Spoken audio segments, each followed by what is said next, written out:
Live from News Park in Starkville, this is Mississippi State Softball. Mississippi State Softball is sponsored by C-Spire, customer inspired. First pitch is just moments away. Now let's go live to the broadcast booth for Mississippi State Softball.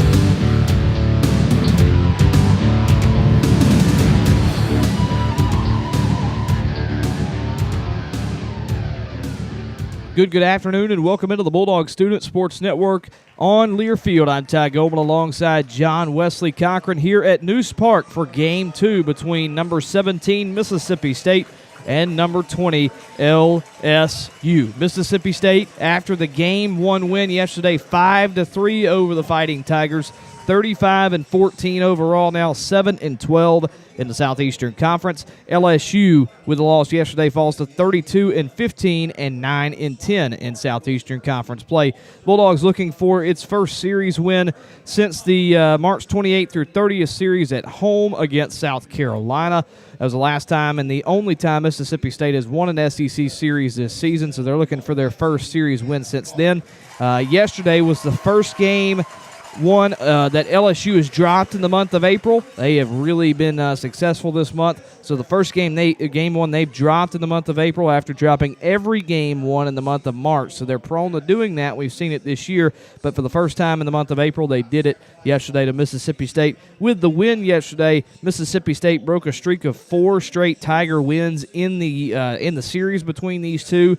And they also came into the game, LSU did, on a 4-game win streak within this regular season as well, and Mississippi State also broke that. Again, I'm Ty Goldman alongside John Wesley Cochran. Great to have you with us here for an exciting Game 2 of Super Bulldog Weekend and Senior Day. The Senior Day festivities going on right now. Bulldogs with a couple seniors on this team: Abby Grace Richardson, Peja Gould, Kiara Sells, Nadia Barbary, Morgan Bernardini, Anna Carter, and Des Rivera. So thank you to those girls very much for what they've done for state softball and Mississippi State University in the city of Starkville. John, let's talk about yesterday. Big win for Mississippi State. They win 5-3 over LSU. Got a little sketchy there in the 7th inning, but Mississippi State added some runs in the 3rd inning with that Paige Ernstus 3-run home run, and then the big hit from Greta Grassel in the 6th inning to add 2 big insurance runs. And the Bulldogs won 5-3. It was a really, really solid win for Mississippi State against a hot LSU team. No doubt, a very huge win, and it couldn't have come at a better time, especially with it being Super Bulldog Weekend. This is a huge weekend, and we're seeing it today. This is probably going to be the largest attending crowd here at News Park this season. So to get a win on a Friday night, get things on the right foot here with this weekend, and you stop, like you said earlier, a 4-game win streak in LSU. This is not a team to be messed with lightly. So LSU coming in this weekend with 32 wins, about middle of the pack of the SEC, and with us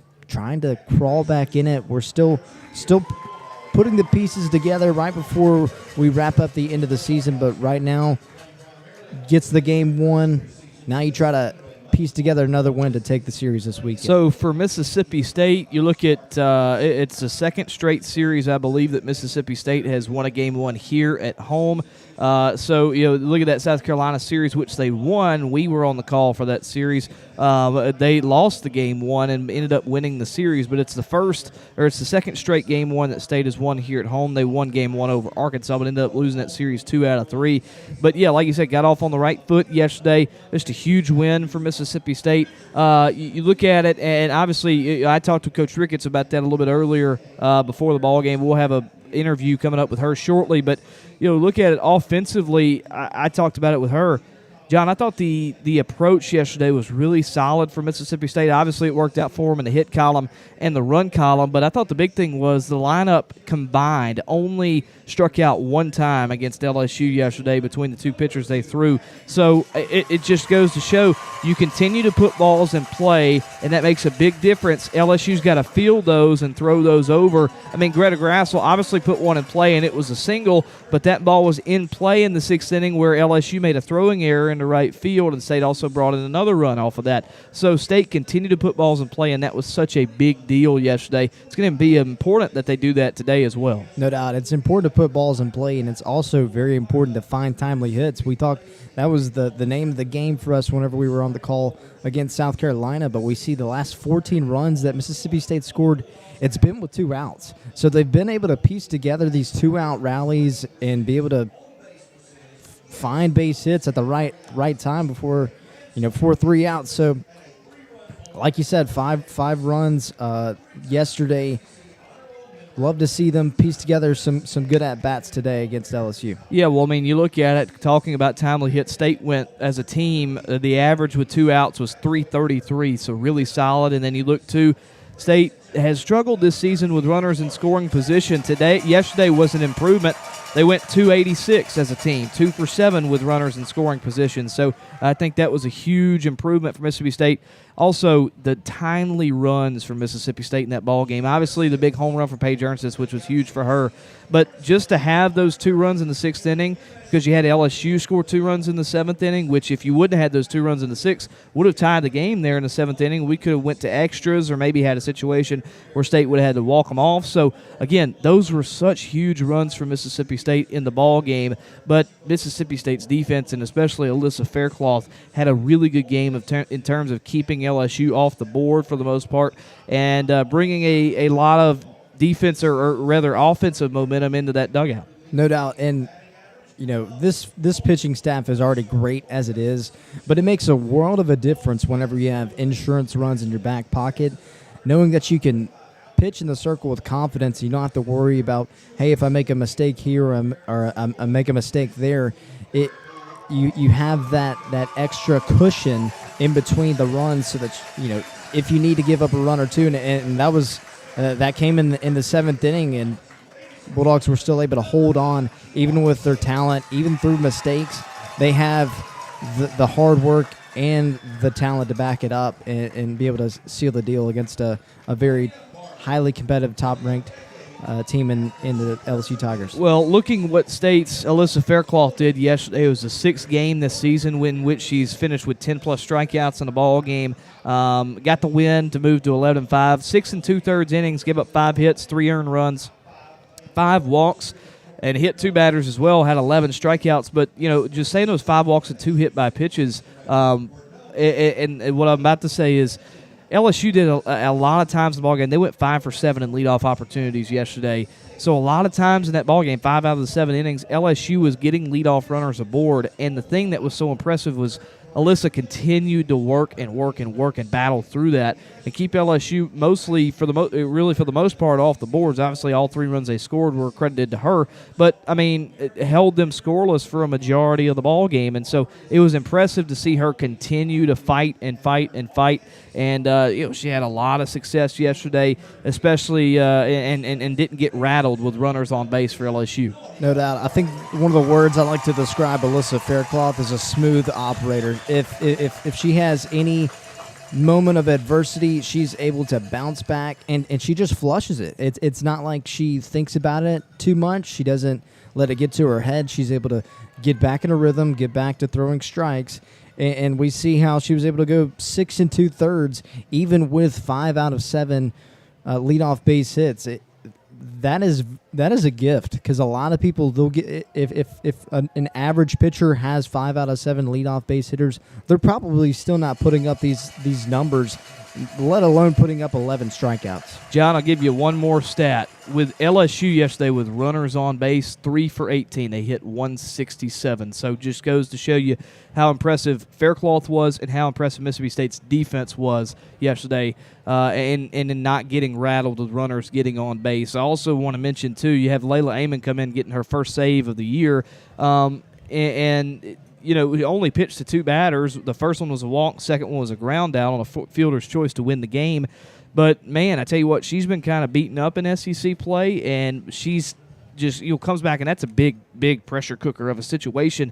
It comes in and just battles through the walk. That walk scored a run for LSU, so battles through that and able to get the final out. A big save for her, and a big confidence builder for someone who struggled in SEC play. No doubt, and I think with having all of these returning pitchers, transfer pitchers, we have a lot of experience. And whenever we look at Layla Amon, who comes onto the scene, she's faced with a lot of pressure, like having to find one final out, and to be a sophomore pitcher whenever you're surrounded against junior, senior pitchers that have been in those big game moments before, and for her to respond that way shows the bright future that she has ahead of her and what she means to this team. Well, most definitely. She meant a lot yesterday for Mississippi State, and it was just, again, such an impressive win for the Bulldogs. I mean, they have been through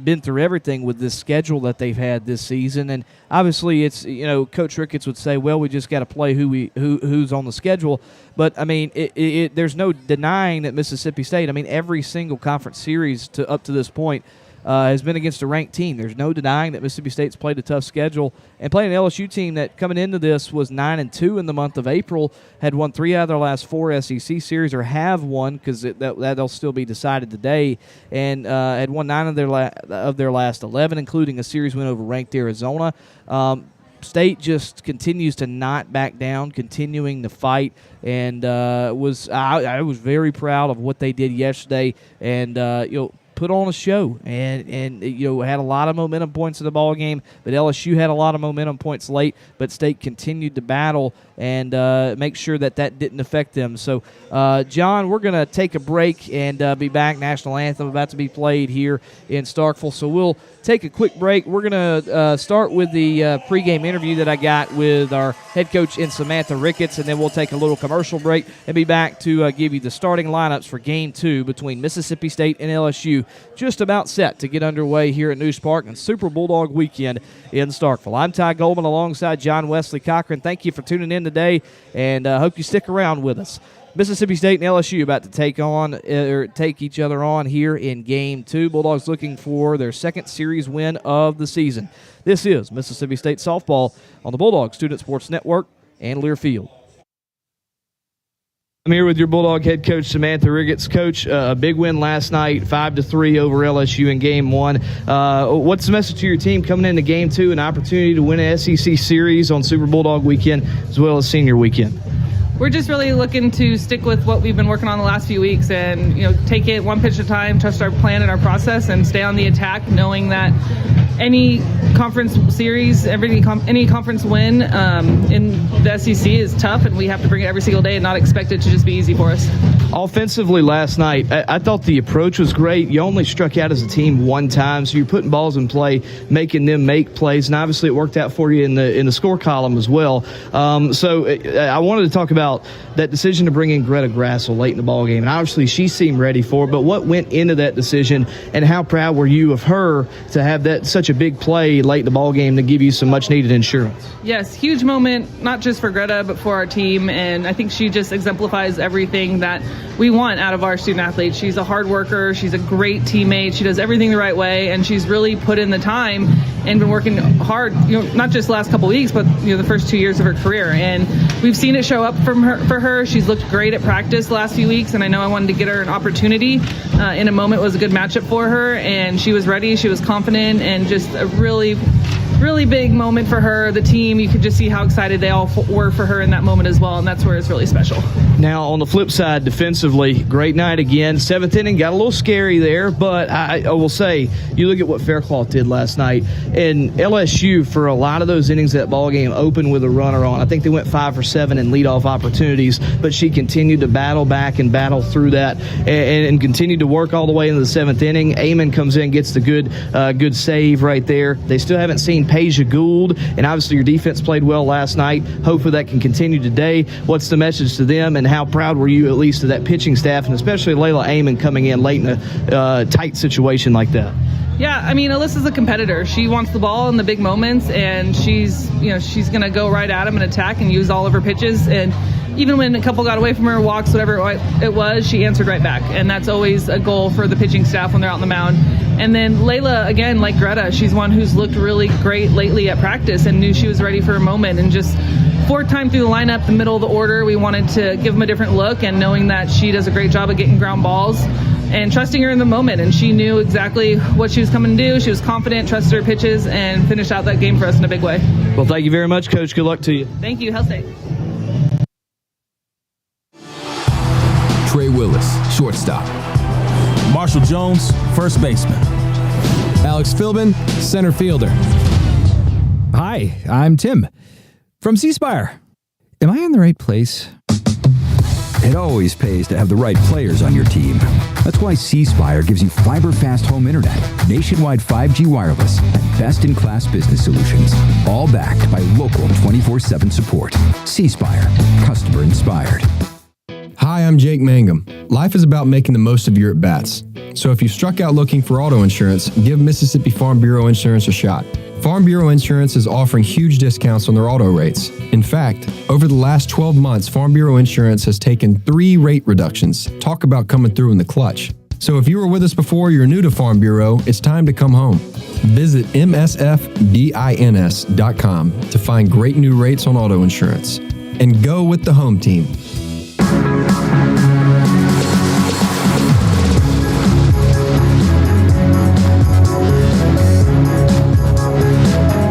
Welcome back to the Bulldog Student Sports Network on Learfield. I'm Ty Goldman alongside John Wesley Cochran. Game 2 between Mississippi State and LSU here at News Park, just about set to get underway. Bulldogs trying to win their second SEC series of the season after winning Game 1 last night over the Fighting Tigers of LSU 5-3.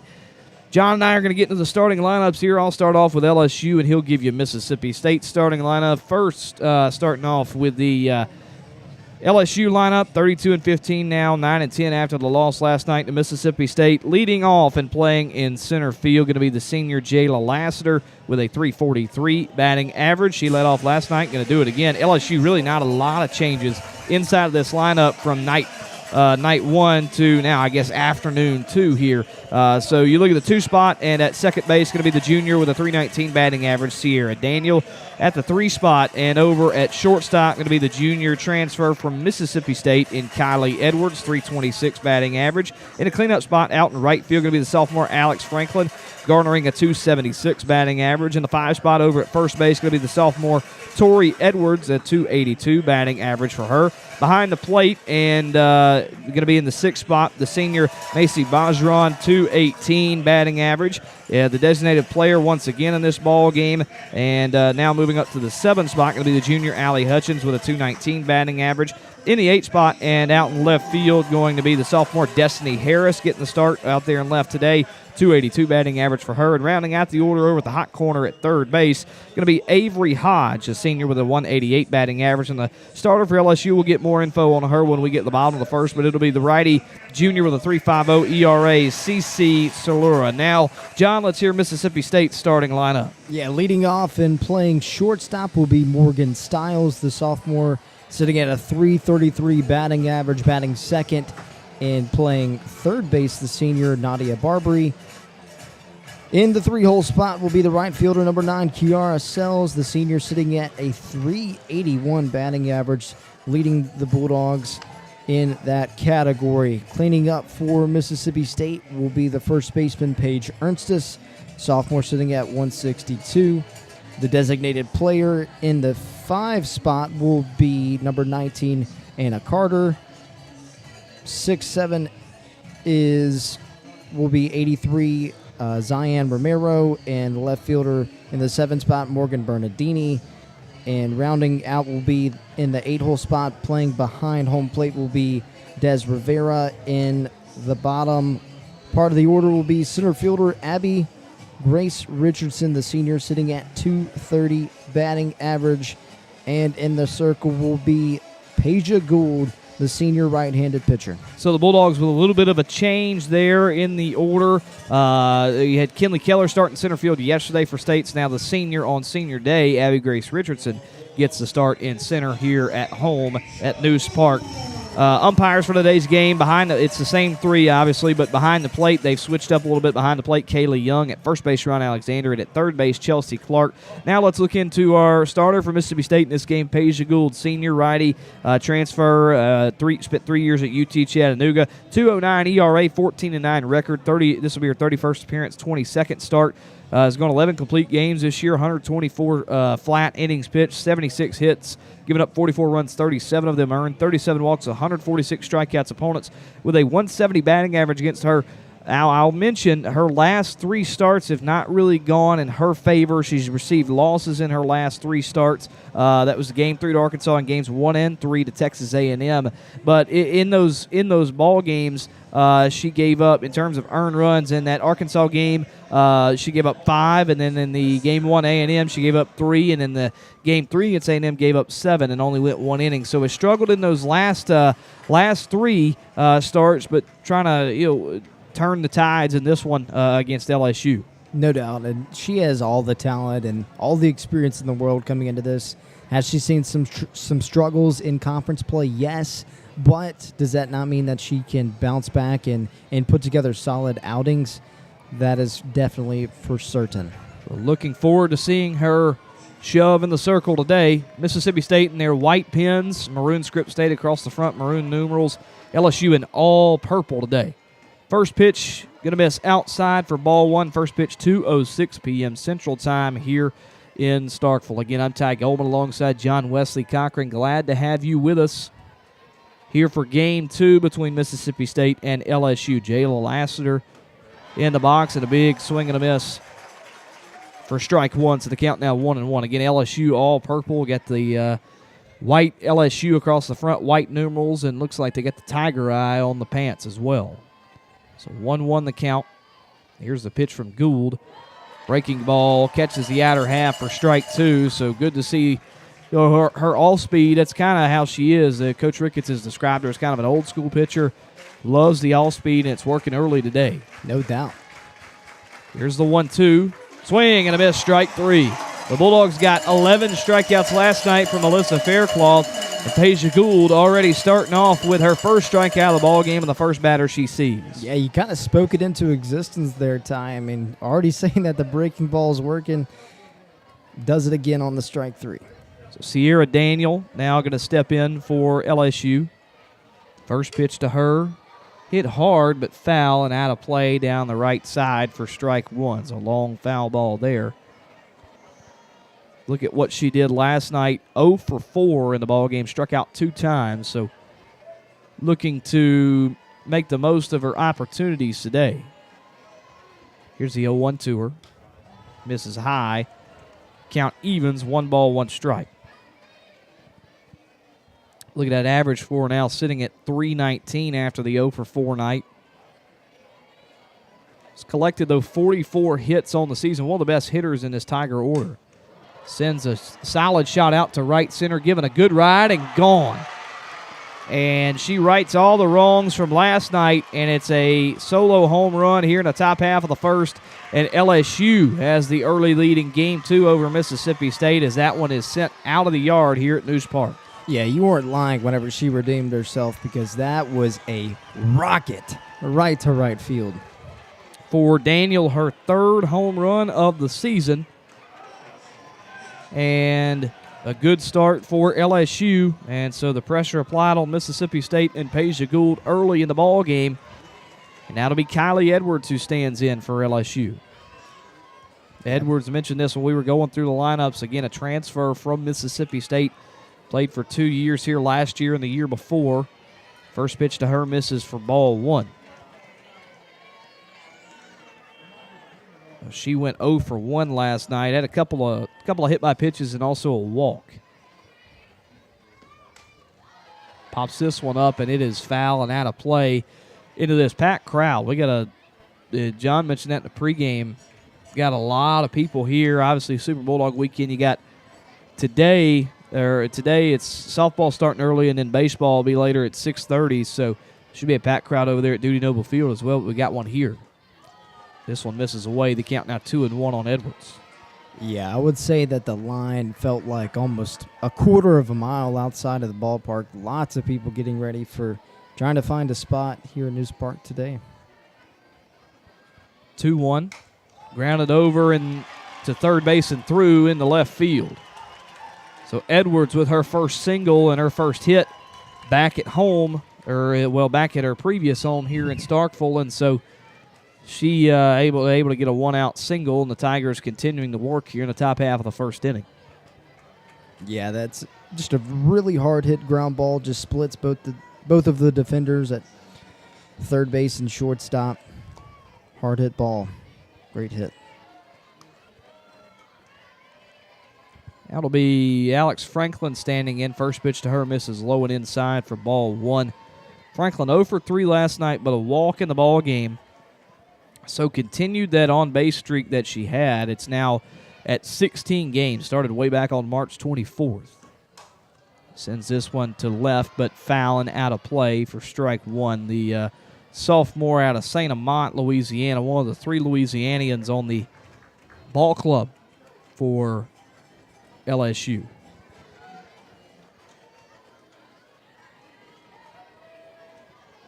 Now in SEC play, second best average, it sits at 293. Callie Edwards, who's at first base, has the best average in SEC play at 367, but Franklin right behind her. 1-1, misses away, count now 2-1 with one out in the inning. Yeah, it's kind of what you get whenever you have, kind of curious what you see. You have a high-powered This one sent to left center, giving a good ride, but not as far as the ball hit by Daniel. It's caught just in front of the warning track for out number 2. So another ball in the air, hit pretty well, but not enough juice to get out of here, and there's 2 gone in the away half of the first. Yeah, curious just to see how the rest of this series plays out. You have one of the best pitching staffs in the country, and then you have one of the best hitting lineups in the SEC. So 2, immovable objects and movable forces. So first pitch to Tori Edwards, catches his own for strike one. She had an RBI single in the game last night. That was in the 3rd inning. So responsible for one of the 3 runs scored in that ball game for the Tigers. Count 0-1 on her. Here's the 0-1. Misses away, ball 1, and the count evens right there. Edwards still over at first base. Had a solo home run from Sierra Daniel with 1 out earlier in the inning. And so that's given the Tigers a 1-0 lead here early on in the ball game at the top of the first inning. 1-1 finds its way into the zone. The count now. Nope. Excuse me. Sorry, John. That misses for ball 2, and I think I was writing that off as a strike. I guess it had to have missed low right there. Just missed. 2-1 the count, and now that one catches his own. Now Deuces Wild, 2 balls, 2 strikes, and 2 outs in the top of the first inning. State trying to end the scoring at 1 for the Bayou Bengals and get the sticks up at the bottom of the first. The 2-2. Swing and a miss, strike 3. Gould with her second strikeout of the ball game there in the first inning, but LSU able to add a solo home run from Sierra Daniel. Her 3rd home run of the season heads in the right center field and out of the ballpark, and that gives Mississippi State a early 1-run deficit and gives LSU the 1-0 lead as we head to the bottom half of the first inning. We're going to take a short break and be back in just a moment. Give you a little info on CC Salura, who's going to be the starting pitcher for the Tigers in this ball game, and some info on the top of the Mississippi State lineup. LSU leads 1-0 as we head to the bottom of the first here in Game 2. This is Mississippi State softball on the Bulldog Student Sports Network in Learfield. What a matchup we've got, folks. Just nonstop action. The energy is electric and the fans are all in. An intense game like this calls for a Coca-Cola. Ah, crisp and refreshing. That's a game changer. Yeah, that taste scores every time. And just like that, they're back at it. Passionate fans and an ice-cold Coca-Cola. Now that's a winning combo. No matter the team, no matter the sport, everyone knows fan work is thirsty work. Enjoy a Coca-Cola. Bulldog fans, are you looking for the perfect weekend getaway? Look no further. Pearl River Resort in Choctaw, Mississippi offers the experience of a lifetime. World-class entertainment, unique shopping, and the ultimate in fine dining. And if that's not enough, hit the links at the world-renowned Azaleas and Oaks courses at Dancing Rabbit Golf Club and complete your stay in luxurious relaxation at the spa. Your exhilarating weekend awaits only at Pearl River Resort, where you'll be at the center of it all. Must be 21 or older.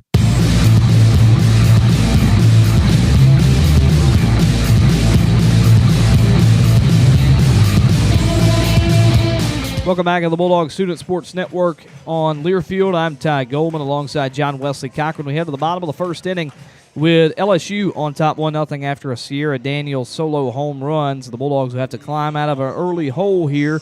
Not too deep of a hole, only 1-0. And so the top of the order due up for Mississippi State against CC Salura, righty, or a junior righty, transfer from San Diego State, Glendale, California. Led San Diego State back-to-back Mountain West Conference titles in her 2 years there. Was first-team All-Mountain West last season. This year, a 3.50 ERA, 6-4 record this year. This will be her 18th appearance, 13th start. Has gone 5 complete games, 76 flat innings pitched, 93 hits, 43 runs, 38 of them earned, 13 walks. Not as many strikeouts, 32 on the season.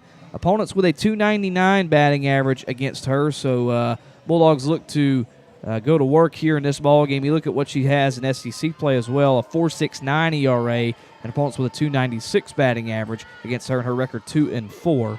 First pitch to Morgan Stiles in there for strike one, and so the Bulldogs down 1-0. But Salura, one of the arms in this bullpen for the Tigers that have given up some runs this season, especially in SEC play.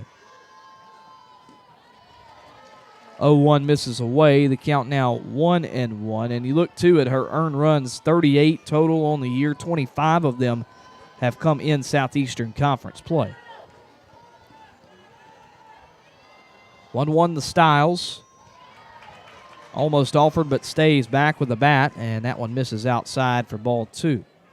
Styles in the first inning last night had a double off the top of the wall. Was about 2 feet from getting out of here in left field. It helped the Bulldogs start off hot. Sends this one over to third. Nice play by Hodge on her knees to throw wide of first base, and Styles is safe. Man, that would have been an excellent play from Hodge, and just being able to stop that over there at third base is impressive enough and give your defense a chance. But again, it's just putting the ball in play and making them work, and Styles beats the throw down to first base. No doubt. A very tough play. That's why playing at third base is one of the hardest positions to play, in the field. But, if you have a very talented and competitive player like Morgan Stiles, she's going to beat that play out nine times out of 10. So it looks like it's scored as a single. Should be. That was an extra effort given over there, and so looks like that'll stay as a single. And so now Nadia Barbary will stand in with Morgan Stiles at first base. First pitch to her misses for ball 1. Barbary, one of the 7 Bulldogs honored earlier on this Bulldog Ball Club here at Senior Day. The 1-0 to her, right down Broadway for strike 1. It evens the count up at 1-1. They also had their commencement ceremony yesterday as well, so had that. And had the Senior Day festivities today as well. 1-1 the count. This one hits softly up the middle. It will fall in the center field. And so the Bulldogs with back-to-back singles to start off the ball game. And Mississippi State trying to answer the 1-run first inning from the Tigers here. They've got a runner in scoring position and 2 on with nobody out. Yeah, Ty, you talked about putting balls in play, and right there, you get a fastball inside and you're able to squeeze it out. You get a blooper just over the second baseman right in front of the center fielder. That right there is putting the ball in play, and right there it finds some green grass.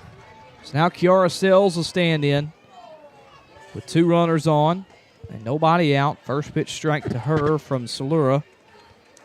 Sells that averaged the best on this Bulldog Ball Club. John mentioned that earlier, 381. She's a .406 batter with runners in scoring position this season. We got 1 in scoring position right now. 0-1 falls in for strike 2, so she's down to the count early here. No balls and 2 strikes. Sells last night 0 for 1, but did reach twice, once on a walk and once on a hit by pitch. 0-2 count on her. Here's the pitch. Misses low, ball 1. Yeah, well, right here you have a perfect opportunity. You have runners at first and second, 1 in scoring position, and you have your best batter in the lineup up to the plate. Love to see how Kiara Sells takes advantage of this. This one catches the outer half, and she is punched out. First strike out of the ball game for Salura, and Sells sent back to the dugout. There's 1 out here in the bottom of the first for Mississippi State as Paige Ernstus now will stand in. Ernstus was in a similar situation to this in the third inning yesterday. She had that home run to left center field, which gave the Bulldogs a 3-1 lead in the bottom of the third. First pitch to her, misses for ball one. So Ernstus has now had 2 home runs on the year, both of them coming here at home and in conference play. 1-0. Sent to left center field. This one back at the wall. Gone! Almost a carbon copy from yesterday's home run, but it happens in the first inning. Tigers with a home run at the top of the first. Bulldogs with a home run that scores more. 3-1 Mississippi State here early in Game 2.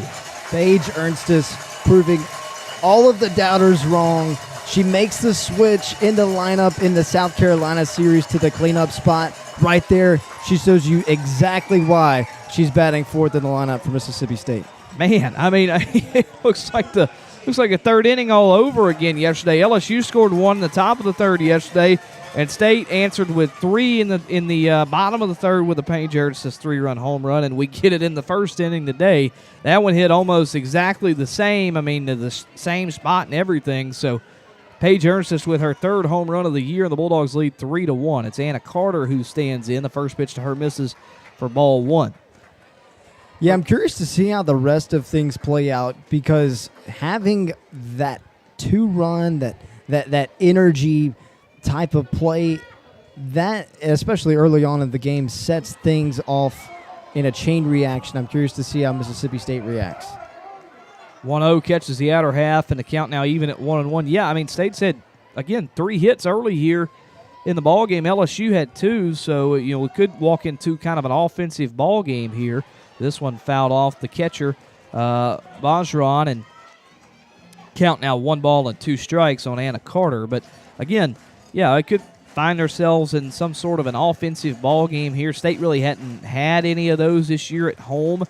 Found themselves in one against A&M in Game 3, lost 10-9, but had a lot of runs scored in that ball game. So this one misses high and tight, nearly hits Carter, and the count evens at 2-2. So I feel like State kind of confident they can play within this. And then also, too, you look at it, again, it's just a solo home run in that first inning for LSU. You feel confident with Paige Gould in the circle, has had a great year.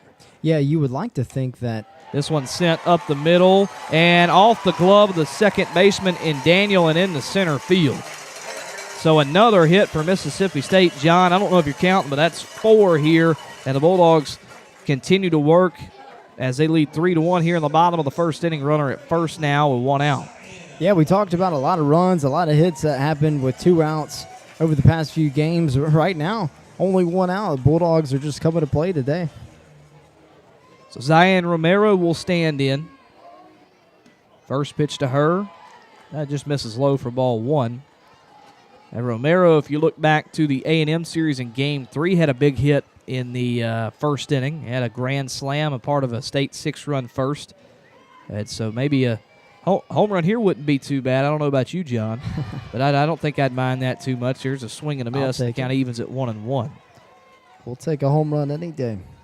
Not a lot of wind, too, today. It's fairly calm. Last night got really windy with those storms pushing in, but fairly calm today. It's a beautiful day. Clouds in the sky, but very sunny. This one misses away. Nice job from Bajran behind the plate not to let that one get to the backstop, or we would have saw Carter head down to second base. The Bulldogs had a runner in scoring position. Yeah, only about 77 degrees outside. Sun starting to pierce through the clouds. This one misses high. The count now 3-1. I know it's piercing into the crowd as well. It's got to be pretty hot out there. 77's not bad, but with no breeze and the sun right on you, you're going to feel like you're in the 80s. I'm just glad we're in the booth. Yeah, that's a This one catches the outer half, and the count runs full now, 3-2. Yeah, the power of AC is wonderful. 3-2 the count now on Romero. For Romero, trying to grab a hit, did not have one last night. Sends this one to left center. Back at the wall. Gone. Home run. How about the bottom of the first for Mississippi State? It's Paige Ernstis with a home run, and now Ziane Romero with one, and the Bulldogs lead 5-1 here in Game 2 in the bottom of the first inning over LSU. How about it? The Bulldogs are bringing the power today. Back-to-back homers. Huge for Mississippi State. Look at it for Romero. Back-to-back series for her with a home run. Romero now with her 4th home run of the season. And the Bulldogs are all over this righty for LSU and CC Sulura. Morgan Bernardini going to step in now, and maybe she can get a piece of the action. 260 batting average for Bernardini.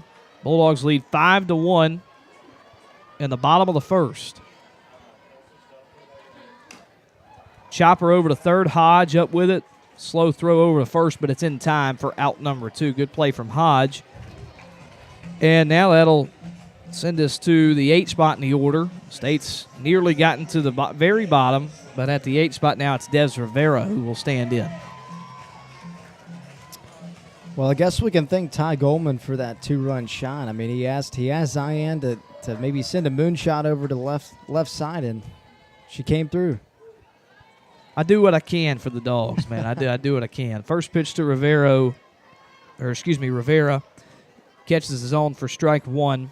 Rivera, also one of the seniors recognized today. Only her first year at Mississippi State as this one misses away for ball 1. Only her first year and will be her last, but has been big for State this year, at the plate as well as behind the plate. Has been a really solid catcher for the Bulldogs all season. Count 1-1 on her. 2 outs in the inning. State leads 5-1 in the bottom of the first. This one misses low. The count now in favor of Rivera. 2 balls and 1 strike. Yeah, this entire lineup is very senior heavy, and that's why Mississippi State is a highly ranked team. We have a lot of experience and a lot of depth. 2-1. Rivera sends this one through into left field. A 2-out single for her. She got all that one. Hit it on a line, and the Bulldogs with their 5th hit here in the bottom of the first inning. Hey, Ty, I think this crowd has a lot to do with it because the crowd came today and the Bulldogs came to play. And we're seeing the repercussions of having a crowd in Super Bulldog weekend. It makes a difference. So now Abby Grace Richardson will stand in. First pitch to her, she's just off of, fouls it back for strike 1. Richardson, a senior Mississippian from Brookhaven, Mississippi, around my neck of the woods down there in South Mississippi. Talked about it too, or she talked about it earlier, and I just kind of put it together as well. As here comes the 0-1 to her, swing and a miss, strike 2. She's just stayed in Mississippi really her entire softball career. Went to Brookhaven Academy, and obviously from Brookhaven, Mississippi. Went to Colin for 2 years in Wesson, and then comes up here her final 2 years here in Starkville. 0-2 misses low, and so you don't really see that now a lot. And in college sports in general, Mississippians staying, or really people from their own state staying in state and staying in state their entire career, and it's just impressive to see her to have been doing that her entire career. She sends one in the left center field, but will be playable for the left fielder Harris. She makes the grab for out number 3. But the Bulldogs with a strong bottom half of the first inning. 5 runs on 5 hits, 1 error for the Tigers, and 1 left on base for Mississippi State. But the Bulldogs had 5 runs on 2 home runs, 1 from Paige Ernstis, which scored 3, and 1 from Ziane Romero, which scored 2. And that'll send us to the second inning. Paige Gould back out in the circle for State. It'll be 6, 7, and 8. Bajaran, Hutchins, and Harris due up for the Tigers. Mississippi State looks to continue to work with a lead. 5-1 Mississippi State on top of LSU here in Game 2 in Starkville. We'll be back in just a moment. This is Mississippi State Softball on the Bulldog Student Sports Network in Learfield. Everything is just a little easier when you feel at home. At Cadence Bank, we're proud to be part of your home team, and we never stop working to give you a competitive advantage. Stop by a branch or visit us online at cadencebank.com to learn more about how we're helping opportunity take shape for our community.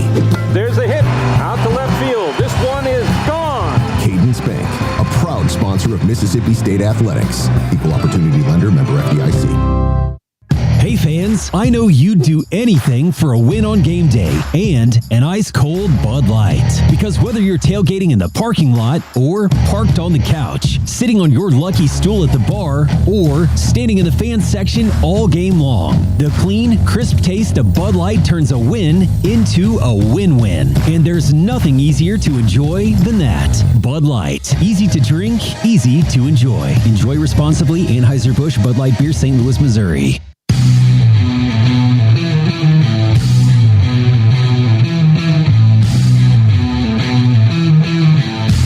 Welcome back to the Bulldog Student Sports Network on Learfield. I'm Ty Goldman alongside you with John Wesley Cochran as well. Mississippi State on top 5-1 as we head to the second inning here in Starkville. Bulldogs with a 5-run bottom of the first, answering the Tigers' 1-run top of the first inning. It's been all home runs which have been responsible for the runs in this game. A solo home run from Sierra Daniel in the first. And for Mississippi State, Paige Ernstis with a 3-run home run again in this series. And Zion Romero with a 2-run home run. And so the Bulldogs have a 5-1 lead as Macy Bajaran stands in to start things off for the Tigers. And the first pitch to her from Paige Gould misses for ball 1. Look at Bajaran, a senior catcher out of Rayne, Louisiana. 1-0 to her. Misses inside. Now the count 2-0. Rayne, Louisiana, really down in Acadiana Parish, I believe. So that's around Lafayette, Louisiana. That's some good cooking down there. Bajaran stands in, fouls this one back, and the count now 2 balls and 1 strike. She's in her senior year. State also wanted to mention, recognize the Tiger seniors as well, gave them a bouquet of flowers before the game, so good sportsmanship between the two ball clubs. This one fouled back and out of play into the stands, and the count evens at 2 balls and 2 strikes. Bajaran with her SEC batting average now at 196, so a couple points shy of 200, has recorded 10 hits in SEC play. Total average this season at 218. Here's a 2-2 to her. Sent over to second base. Romero up with it, throw to first in time for out number 1. So the Bulldogs get the first batter out here in the top of the second inning. State did that in the top of the first, but LSU was able to add a home run on the second batter in the inning, so hopefully the Bulldogs can escape that. But good to have a 4-run cushion as Allie Hutchins stands in. 1 out in the inning for the Fighting Tigers. First pitch to her. Catches a zone for strike 1. So Hutchins standing in, moving up a little bit in the order. Started in the 9 spot yesterday, now up in the 7 spot in the order. Swing and a miss, strike 2. Look at what she did yesterday as well. 1 for 2 in the ball game, had a double, came around to score. That was in the 7th inning. 0-2. Misses away, ball 1. Just a bit outside, but not by much. Paige Gould's trying to work in that off speed. It's working so far tonight. Gould ahead in the count. Here's the 1-2. This one misses away, no doubt about that. The count evens at 2 balls and 2 strikes. Yeah, that right there, just a throwaway pitch. He still evens up the count, but right there, a 1-2 pitch. Tries to see some high heat, see what happens. 2-2. Swing and a miss, strike 3. Gould with her 3rd strikeout of the ball game. And Hutchins retired. 2 outs here in the top half of the second inning for Mississippi State, trying to ride that momentum of the 2 home runs and the 4-run lead that they got in the first inning as Destiny Harris stands in. Yeah, that right there, you get an off-speed outside, you get a fastball high and away outside, and then now you have a fastball inside the zone, able to get a swing and a miss for strike 3.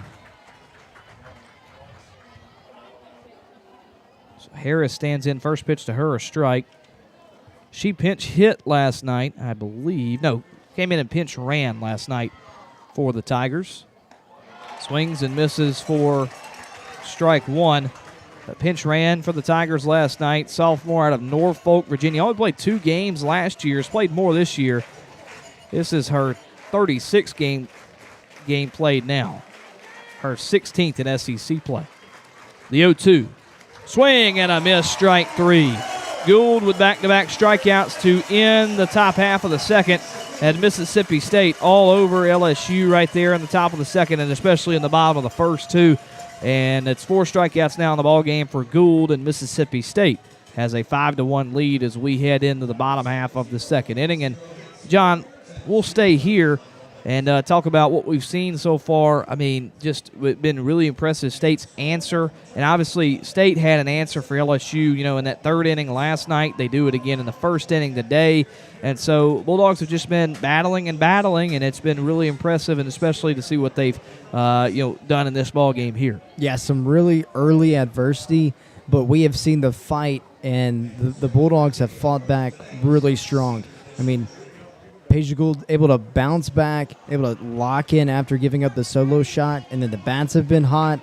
Let's see if they can stay hot here in the second. See if the Bulldogs are able to keep the foot on the gas and not take it off. Just take it and run with it. Keep the bats hot. Keep the arms flaming hot like they have been. Well, I wanted to mention something that you mentioned in the bottom of the first.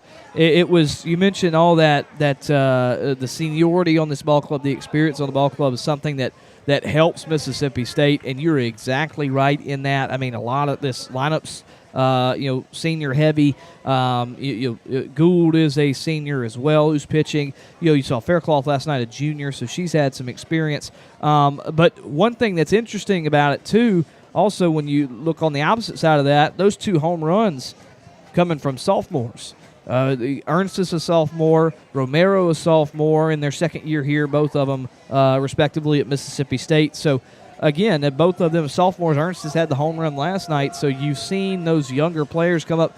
Kinley Keller has been playing well as well. She's a freshman, so you've seen the younger players come in as well, and it's just kind of been a great mix between the two for the maroon and white. No, yeah, and I think what I like most about it is that a lot of these sophomores are just sprinkled all throughout the lineup, and we get to see how they mesh with the seniors and see, hey, what advice they can take through each at-bat and how they can help each other. Morgan Stiles will lead off the inning and sends the first pitch she sees to right, but it's caught by Franklin in right field for out number 1. So State again starting off with the top of the order after batting all the way to the 9 spot in the first, and so now Nadia Barbary will stand in with 1 out here in the bottom half of the second inning. State looking to add to their 5-1 lead. Barbary had a single last inning, came around to score on the Ernst's home run. First pitch to her misses low for ball 1. So far now, Salura at around 35 pitches through the first couple of innings here. We're in her second inning of work now. This one misses high to count now 2-0. They gave up 5 hits there. 5 runs scored in that first inning, so State seeing her well early on, and already to her in the second time early in this ball game. The second time through the order. 2-0. Misses low. The count now 3-0. So Barbary looking to draw a walk. Has drawn 16 this season. Looking to do so here. 3-0. That one in there, called strike 1, but still favorable hitters count for the Bulldogs' third baseman. Ty, we've seen a lot of hard hit balls. That's what we talked about before the game. Just putting balls in play. Perfect hitters count. She mashes this one to second, but it's right at the second baseman and Daniel for the Tigers, and so there's 2 outs here. That one hard hit, exactly what you want, an opposite field shot, but just a little bit too low, and that's out number 2. So that's 2 hard hit balls there that have been recorded as outs, and so you really can't ask for much more in terms of having outs if you're Coach Ricketts. Yeah, both opposite field balls. This one sent out to right, and Sells is going to be retired on a fly out the right field. Franklin with the catch, and so Bulldogs go down 1-2-3. Solid contact, but Mississippi State scores no runs on no hits, no errors, nobody left on base. So the Tigers now have retired 4 in a row of Mississippi State's order, but Mississippi State has retired 5 in a row and looking to continue that as we head to the top half of the third inning here in Starkville. Mississippi State with a 5-1 lead as we head to the top half of the third inning. Peja Gould back out in the circle for Mississippi State, facing off against 9-1-2 for LSU. We'll be back in just a moment. 5-1 Mississippi State in Game 2 as we head to the third inning. This is Mississippi State softball on the Bulldog Student Sports Network and Learfield. Ever imagine one company could transform how you live and work? With C Spire, you're connected with advanced technology that enhances everything you do. How you order your morning coffee. Order my usual. How you secure your company's data. Even how you implement AI to increase productivity. And next quarter is looking even better.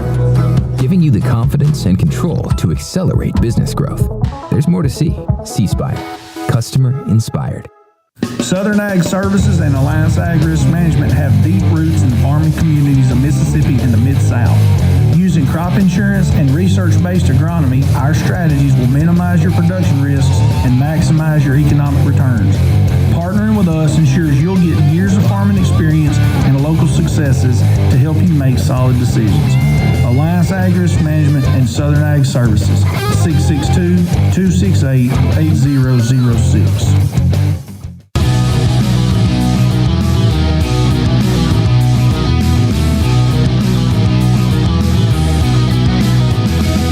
Back at the Bulldog Student Sports Network on Learfield, I'm Ty Goldman alongside John Wesley Cochran. Mississippi State in Game 2 with LSU on top right now, 5-1, as the Tigers will have 9-1-2 to up against Peja Gould in her third inning of work. And so we'll see what Peja Gould can come up with here. State's retired 5 LSU batters in a row and looking to keep that going here as the score 5-1 Mississippi State. First pitch missed to Hodge. The count 1-0, and here comes the 1-0. In there, a called strike one. And so you look at Gould, John, giving up 2 hits, 1 earned run on the solo homer from Daniel, who's due up this inning. That was back in the first inning, but 4 strikeouts, no walks either. Not a lot of freebies, just LSU has hit some balls solid. Nice diving play from Barbary. Throw to first, not in time, though. Hodge scooting down the line to first base. But, man, that one was, I tell you what, was very close to being foul. Interesting to see if that one would have been let go. It might have gone foul, but instead it's snagged by Barbary in fair territory, and it's an infield single for the Tigers' Hodge to start the inning. Yeah, Barbary playing a little bit up at third base, but right there, she gets a hot one right at third base, but on her knees, she's trying to throw it across the diamond. She's unable to make a play. First pitch to Jayla Lassiter, misses for ball 1. Lassiter back in the top of the first inning, struck out to start the ball game off. So looking to fix that here. She goes around on a check swing attempt for strike 1. For Hodge, that was only her 16th hit of the season.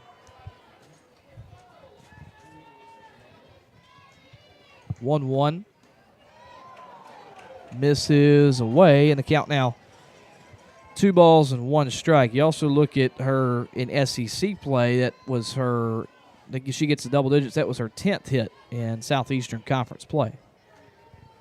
2-1 to Lassiter. Showing bunt now pulls back. This one misses away. And so a couple of misses away now for Gould. The count in favor of Lassiter at 3-1, and Gould got to try and find the strike zone here, but being careful as well. Lassiter, slow roller to third, throw to second in time. Nice play from Nadia Barbary. You see exactly why she was on the all-defensive team in the Southeastern Conference last year. Great throw over to second. State gets the lead out. It's a 5-4 fielder's choice, and there's one gone here in the LSU half of the third. Yeah, kind of a slow roller over towards the left side, but Nadia Barbary, she tacks the ball, able to piece together a nice throw over to the second baseman. Nearly got away from her, but a great catch from the second baseman for the Bulldogs, Zion Romero. Swing and a miss by Sierra Daniel to start off her second at bat of the ball game. Daniel as we've mentioned, had that solo home run in the first inning in the right center field to give the Tigers a 1-0 lead, but State added 5 in the bottom of the first, so they lead by 4. The 0-1 catches the outer half, and the count now 0-2 on Daniel. And for her, as well as only her 3rd home run of the season, but again has been one of the better batters in this order for the Tigers. Average now at 324. 0-2. Catches the inner half. Nice off-speed pitch for strike 3. That's a K looking. Gould continues the trend of having at least 1 strikeout every inning. She's now got 5 in the ball game, and there's 2 gone here in the top of the 3rd. You know, Ty, what I really like about Peja Gould is the fact that the first time she faces Sierra Daniel, she gives up a absolute rocket to right field. This time, 3 pitches, that's all she needs. Gets her on the off-speed looking. Now Kylie Edwards will stand in, who singled back in her first plate appearance in the first inning, and the first pitch to her misses for ball 1.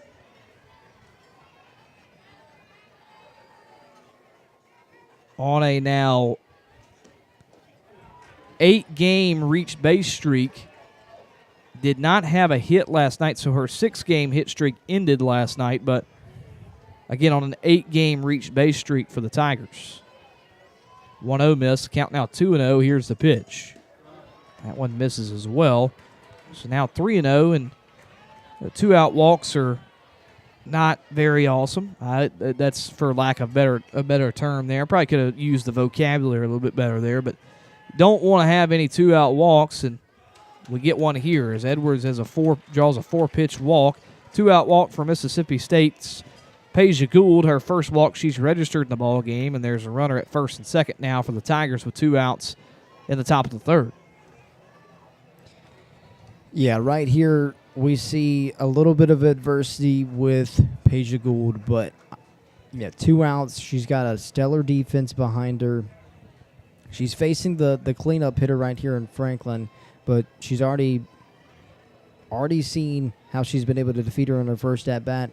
Now she has her second. Let's see her lock in on this at-bat and get out of the inning. Franklin flew out in her first AB against Peja Gould. It's the first opportunity with a runner in scoring position for the Tigers, and it comes here in the top of the 3rd. Bulldogs with a 5-1 lead. The 0-0 in there, called strike 1. Good to see a first pitch strike right there, and back to the basics for Peja Gould, and looking to continue to work ahead here. Yeah, that's one thing I like about Peja is that she's not afraid to attack, even if she's got a few base hits on her, a few runners, she's not afraid to pour it in the zone. 0-1 misses away. The count now 1 ball and 1 strike.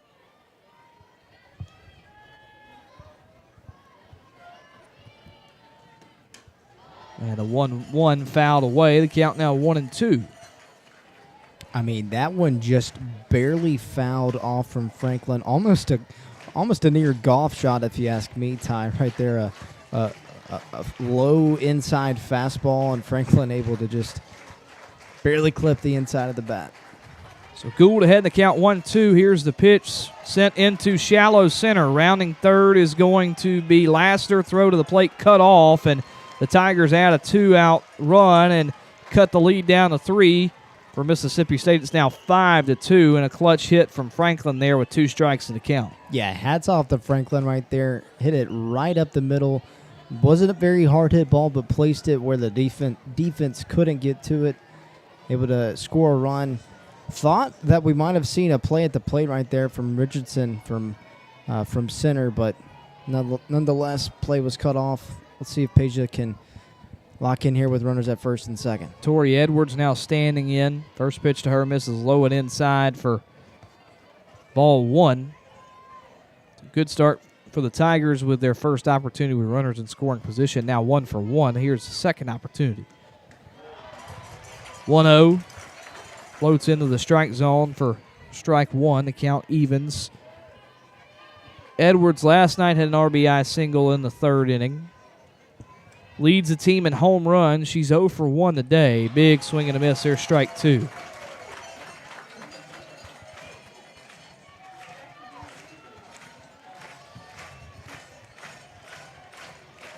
This will be a big out to get for State to stop the bleeding here. 1-run score for the Tigers. It's 5-2. 1-2 in the dirt, but blocked up by Rivera behind the plate to make the count even at 2-2. That's a big block right there to stop the runners from moving up a base. Yeah, off-speed pitch, just a little bit loose. Got away from her. Great pick. 2-2 swing and a miss, strike three. Big out to get right there. State keeps a crooked number off the board. Only one run scored for the Tigers in the inning. It's one run on 2 hits, no errors. The Tigers leave 2 on base and 1 in scoring position. 5-2 Mississippi State as we head to the bottom half of the third inning. State will have the middle third of the order due up. Ernstis, Carter, and Romero. Ernstis and Romero both with a home run in the ball game, and so State looks to answer the Tigers' 1-run third like they answered the Tigers' 1-run first earlier in the ball game. Again, 5-2 our score. Mississippi State on top of LSU in Game 2. Bulldogs looking to win their second SEC series of the season. Be back in just a moment. This is Mississippi State softball on the Bulldog Student Sports Network in Learfield. Trey Willis, shortstop. Marshall Jones, first baseman. Alex Philbin, center fielder. Hi, I'm Tim from C Spire. Am I in the right place? It always pays to have the right players on your team. That's why C Spire gives you fiber-fast home internet, nationwide 5G wireless, and best-in-class business solutions, all backed by local 24/7 support. C Spire, customer inspired. Hi, I'm Jake Mangum. Life is about making the most of your at-bats. So if you struck out looking for auto insurance, give Mississippi Farm Bureau Insurance a shot. Farm Bureau Insurance is offering huge discounts on their auto rates. In fact, over the last 12 months, Farm Bureau Insurance has taken 3 rate reductions. Talk about coming through in the clutch. So if you were with us before, you're new to Farm Bureau, it's time to come home. Visit msfbins.com to find great new rates on auto insurance. And go with the home team.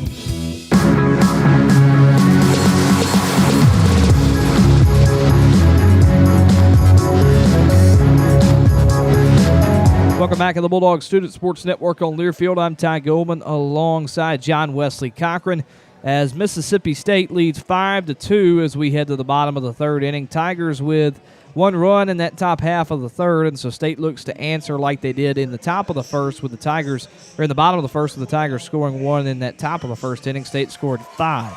And so leading off will be a Bulldog who's been key in both games for Mississippi State. 2 home runs in the series now after a 3-run home run in Game 1 last night and Game 2 earlier today in the first inning. And Ernstis sends this one to short, and it'll stay on a line and in the air as Edwards makes the play for out number 1. And a quick out number 1.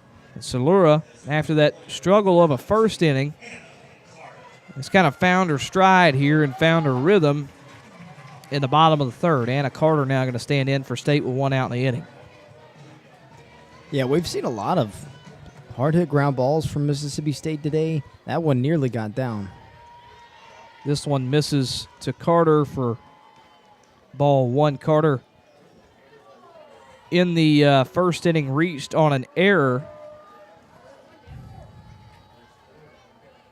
so has been able to reach in this one. This one sent to left center, but shallow left, and able to make the plays to left fielder Harris. And there's 2 gone quickly here after just 3 pitches in the bottom half of the third.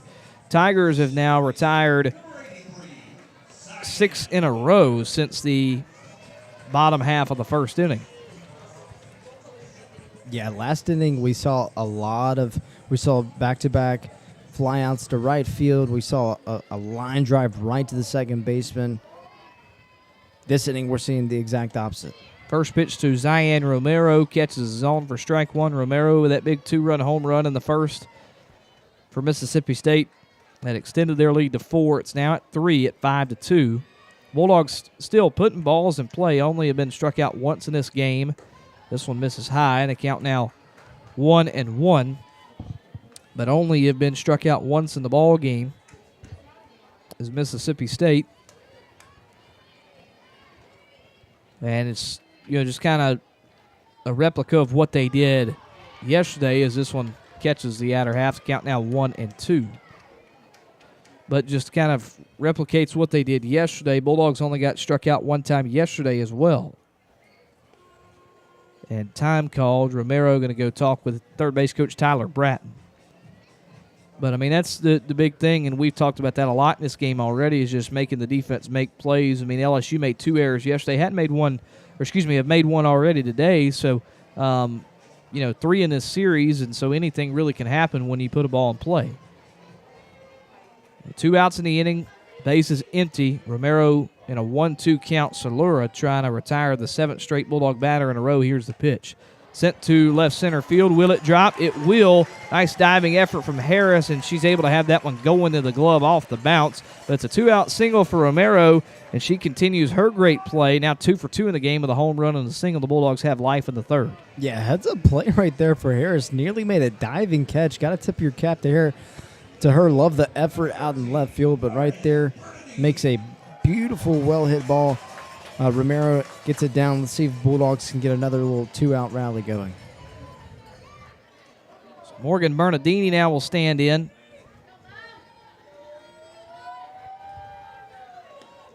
First pitch to her, a strike. Bernardini looking for her first hit of the ball game, grounded out back in the 1st.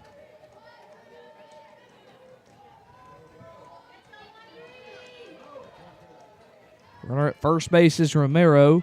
This one fouled down off of the leg of Bajaran. Hope she's all right. Umpire behind the plate in Kaylee Young will give her some time to kind of walk that off. But early 0-2 count on Bernardini.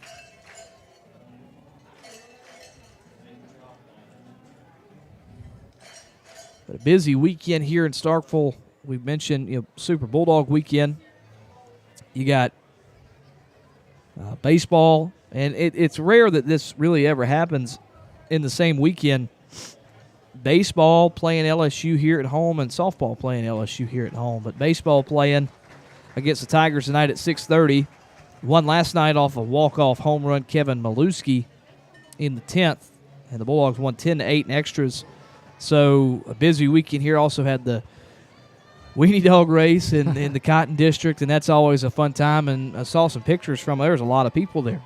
Oh, yeah. I mean, perfect timing with everybody and their mom in town this weekend in Starkville, and just keep the good vibes rolling.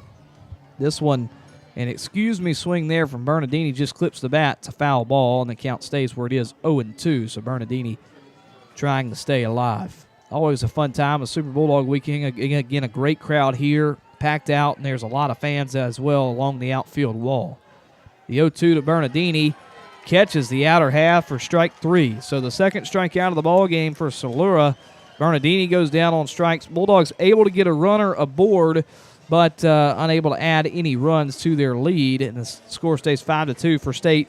No runs on, 1 hit, no errors, and 1 left on base. So, again, 5-2 as we head to the top of the 4th. State will continue to roll out Peja Gould, and we'll keep it here. We'll take a break here between innings and between the switch. But, again, Mississippi State up 5-2. LSU going to have Bajaran, Hutchins, and Harris do up 6, 7, and 8 against Peja Gould. So far, look at kind of a breakdown of the ball game. You could just, I guess, look at the line score. 5-2 the score. State with 6 hits, LSU with 4. Tigers with an error. State does not have 1. Tigers have left 3 on base. State has left 2 on. And so both teams solid with runners in scoring position. State has been solid with 2 outs, and State has been really solid as well when they've had runners on base. No doubt. And I think, LSU is definitely competing in this game, but Mississippi State is executing on both aspects of the game, pitching and on offense. So Bulldogs have been able to, especially thanks to the long ball, they've been able to tack on all the runs. But they've been doing their part in putting runners on base, getting solid base hits. And defense is doing their job. Peja Gould has been striking out batters left and right, already 6 on the day. Let's see if she can continue this great work that she has been. Only giving up 4 hits, not what she's usually up to, but whenever you're facing a very highly competitive, very talented hitting team like LSU, that's exactly what's going to happen. And a team that obviously has got to win this game to even up the series and force a rubber match tomorrow. You're going to see everything and more from LSU in the game. And look at it offensively, too. It's just been impressive what State has done in this series as well, because Bulldogs have had had struggles with runners on base and runners in scoring position in times like that this season, but today, 3 for 6 with runners on base. Only 2 opportunities with runners in scoring position, but they're 1 for 2. And then yesterday they were 2 for 7. It's just a big improvement on what's been happening so far this year. No, yet. And the crazy part is that it's come from the long balls have come from the players that have the fewest amount of home runs in the lineup. So everybody just stepping up for Mississippi State. Macy Bajaran going to lead off the inning for the Tigers. First pitch to her, a ball. Again, in the top of the 4th here, 5-2. Mississippi State, and this one hits Bajaran right on the left leg, and so she'll take her base down to first. And then first time in the ball game that LSU, make sure I'm right before I say this, first time in the game that LSU has gotten a leadoff runner. Well, nope, I'm not right. Nope. John, you just got to tell me to stop at some point. No. I believe they started off the game with a base hit, if I'm not mistaken. Yeah, they had a strikeout to start off the ball game. They've this is the first inning that they've had a leadoff runner board, I believe. This is the second inning. So back-to-back. They had it in the 3rd. I'll get it right now and then, every now and then. First pitch to Hutchins, misses for ball 1, and here's the 1-0. That one catches the outer half. Count evens up at 1-1. So they led off with Hodge getting on base, that infield single last half inning. And first 2 innings, it was a ground out and a strikeout to start off. This one fouled back, and a count now in favor of Gould, 1-2. So it's faced some adversity in this ball game, but again, facing some here with the leadoff runner aboard. Faircloth worked through that most of the time yesterday, and so Gould trying to do that here. 1-2 to Hutchins. In the dirt and off the gear of Rivera into the backstop, and so there goes Bajaran down to second base, and the Tigers have a runner in scoring position here in the top of the 4th. Yeah, we've seen Peja Gould's off-speed be either hot or cold, and right now it's kind of cold right now. We've seen a few that have gotten loose from her hands, a few that have been bounced a few feet in front of the plate. See what she does here. She gets a swing and a miss for strike out number 7. Gould with her 7th strikeout of the ball game, and the Bulldogs with 1 out here in the top half of the 4th inning. Well, it's not many pitchers that you see one pitch it's 3 feet in front of the plate, and then the next is a punch out. But that's just par for the course with Peja Gould. First pitch to Destiny Harris catches the outer half for strike 1. Harris 0 for 1 of the game, one of the strikeout victims in this ball game. She struck out back in the 2nd. 0-1 to her. Big swing and a miss on a pitch that was out of the zone for strike 2. And so in her first at-bat, seemed like she wasn't seeing it well, and right here you could say the same thing. Hopefully Gould can take advantage of that here in the 0-2 pitch. Oh, just misses off the outer edge. I think that was the right call. Crowd obviously doesn't, but Rivera just couldn't quite pull it back, and it misses away for ball 1. Yeah, I think that was the right call. Just a little bit outside, probably maybe half an inch. Well, there's a swing and a miss for strike 3. Harris strikes out for the 2nd time in the ball game. Peja Gould with her 8th strikeout of the ball game, and after the leadoff hit by pitch, there are 2 gone here after back-to-back strikeouts from Peja Gould. Yeah, you get the hit by pitch. You have the pitch 3 feet in front of the plate, advances the runner to second base, bounces back with back-to-back Ks.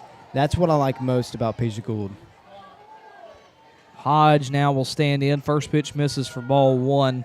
Hodge had that infield single last half inning. Got cut down during that inning at second base on a fielder's choice, and this one catches his own. The count now 1-1, so she didn't get to come around to score.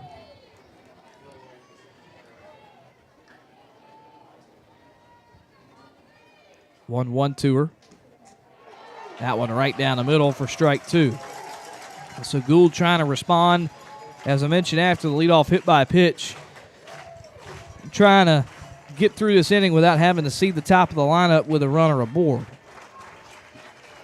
1-2 to Hodge. That one catches the outer half for strike 3. And you have the leadoff hit by pitch and then 3 straight strikeouts for Peja Gould back to back to back. That's the 9th of the ball game. State as a staff now in this series so far. We still got more innings obviously to play.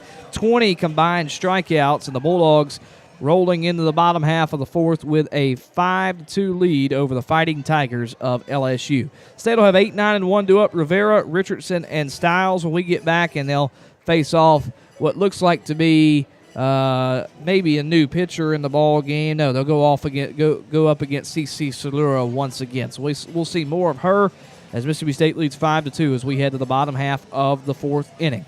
Be back in just a moment for the bottom of the 4th. I'm Ty Goldman alongside John Wesley Cochran, and you're listening to Mississippi State Softball on the Bulldog Student Sports Network and Learfield.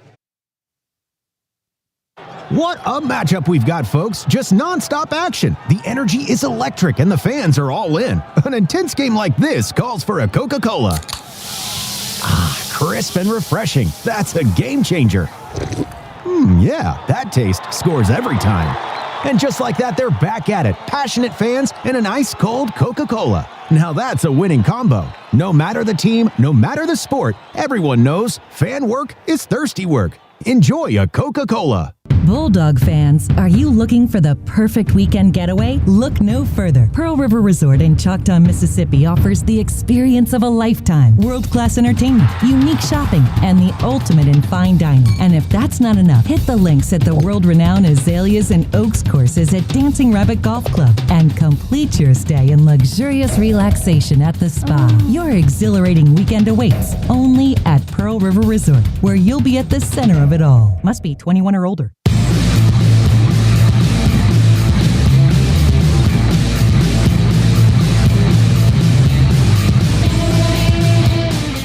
Welcome back to the Bulldog Student Sports Network on Learfield. We head to the state half of the 4th inning, bottom half of the 4th.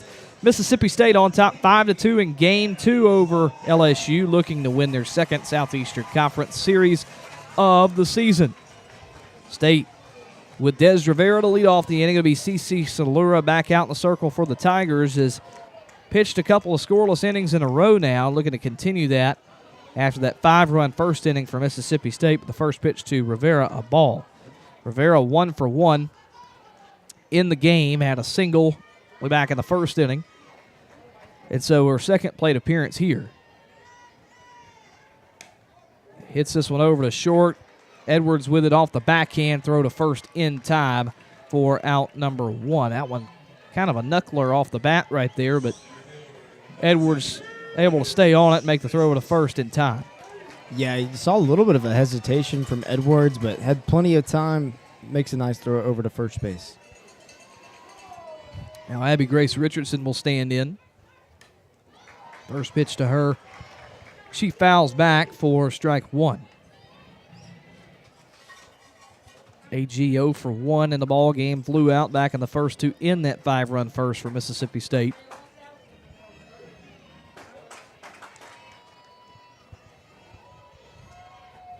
Bulldogs with the top of the order due up. Lineup waiting to be flipped as this one misses away for ball 1. Morgan Stiles waits in the on-deck circle for the maroon and white.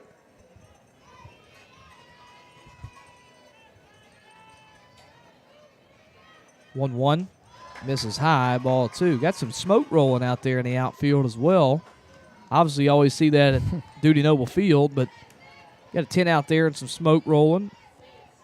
Again, a lot of fans along the outfield wall, and obviously a lot of fans in the seats here at News Park. This one sent to right, pretty much straight away right. Franklin really doesn't have to move much and makes the play for out number 2. So 2 quick outs here in the home half of the 4th for MSU, and lineup flips over. It'll be now Morgan Stiles due up for Mississippi State. So again, you look at what Salura has done since that 5-run first inning. State had 5 hits in that inning, I believe, as well. And since then, as the first pitch, Stiles misses for ball 1. I'm going to go back and make sure that was 5 hits. It was 5 hits in that first inning. Since then, they've only given up one hit and retired. Really, everybody else has not walked anybody, not hit a batter in this ball game. This one misses the count now 2-0. But again, it's just looked good after being blitzed by Mississippi State in that bottom of the first inning. No doubt. Pretty much cruise control all the way since then for CC. This one right down Broadway. There's strike one. The count now 2-1. Styles, though, still ahead. We've seen that Solora has definitely relied on her defense because Mississippi State, they have put a ton of balls in play. A lot of defenders have just been right there to make a play. This one catches his own, and now Deuce is wild. 2 balls, 2 strikes, with 2 outs in the bottom of the fourth. If Styles is retired here, it'd be the second time MSU has gone down 1-2-3 in this ball game. Did that back in the second inning. The 2-2 misses away. Count runs full now, 3-2.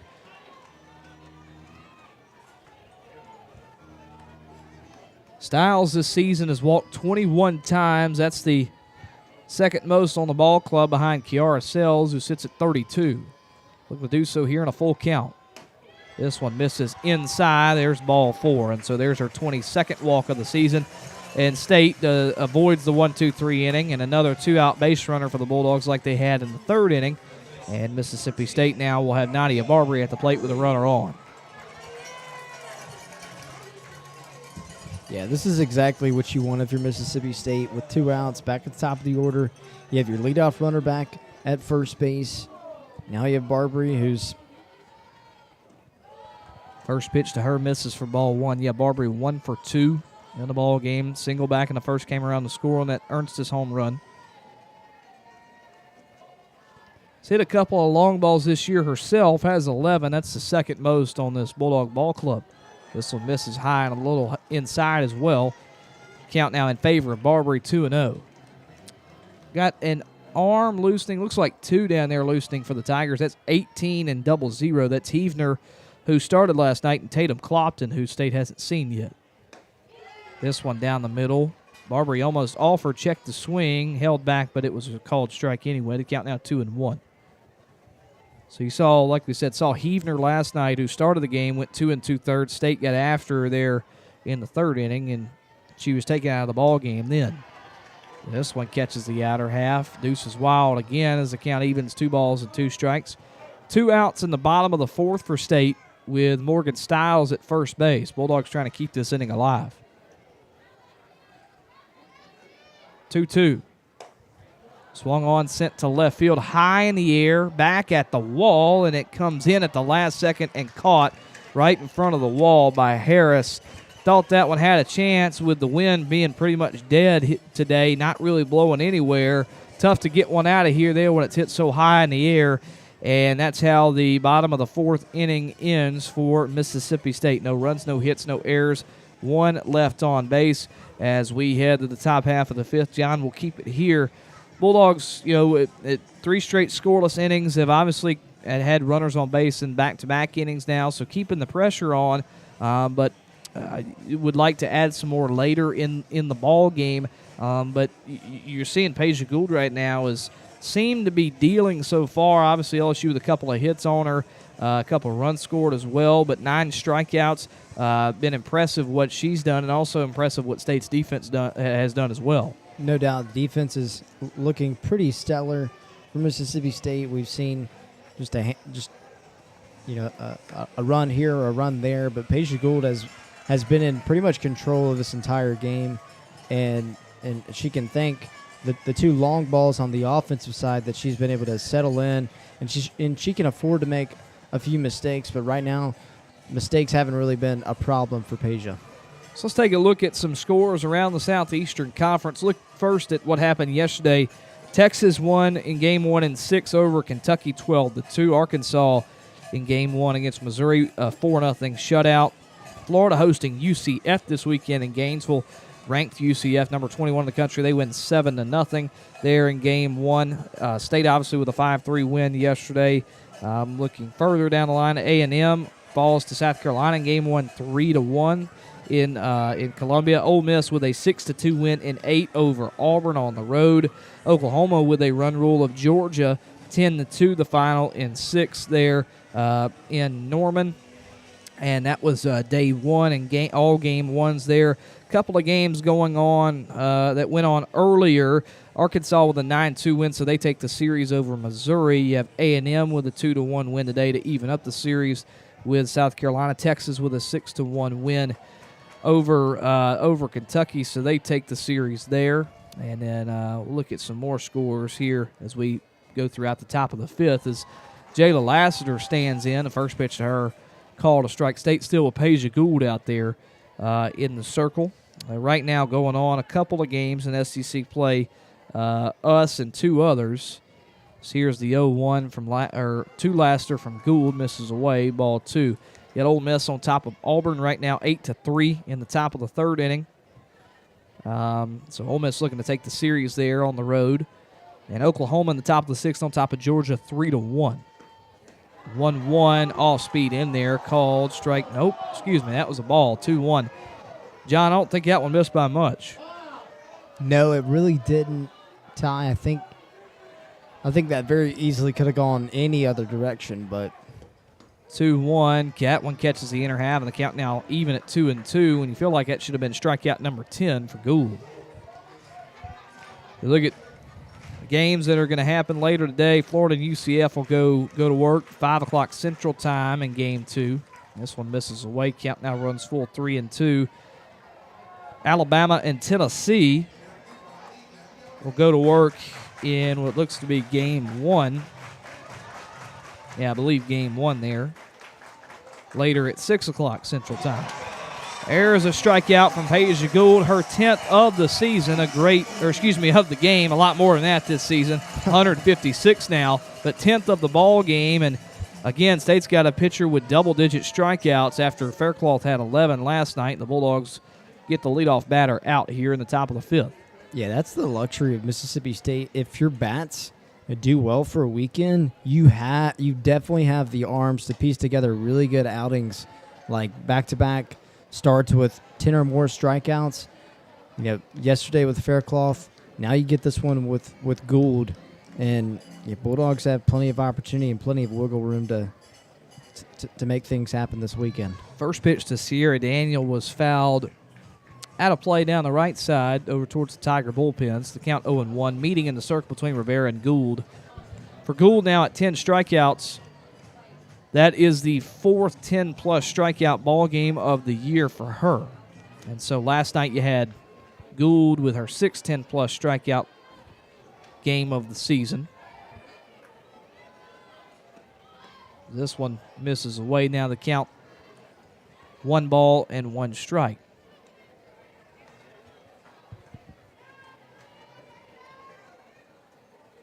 Look at Faircloth last night, too.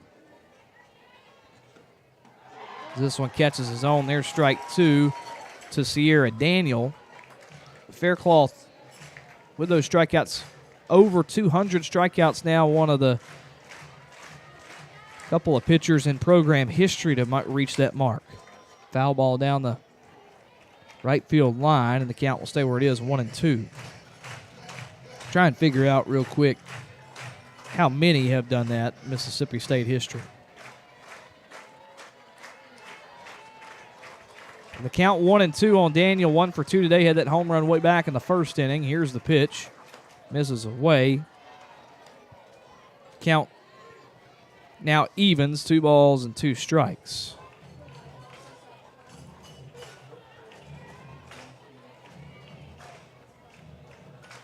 That was the, here's the 2-2. Misses low, ball 3. Count full now with 1 out and the base is empty. That was the 6th time in program history that a pitcher has reached 200 strikeouts in a season. And so Faircloth accomplished that feat last night. 3-2 hit up in the air in the infield. Ernstis leaping over the bags at first base, making the grab in foul territory, and a foul out for her, and for Daniel, as Ernstis makes the play for out number 2. The Bulldogs Going to work here in the top of the 5th. Kylie Edwards now going to stand in.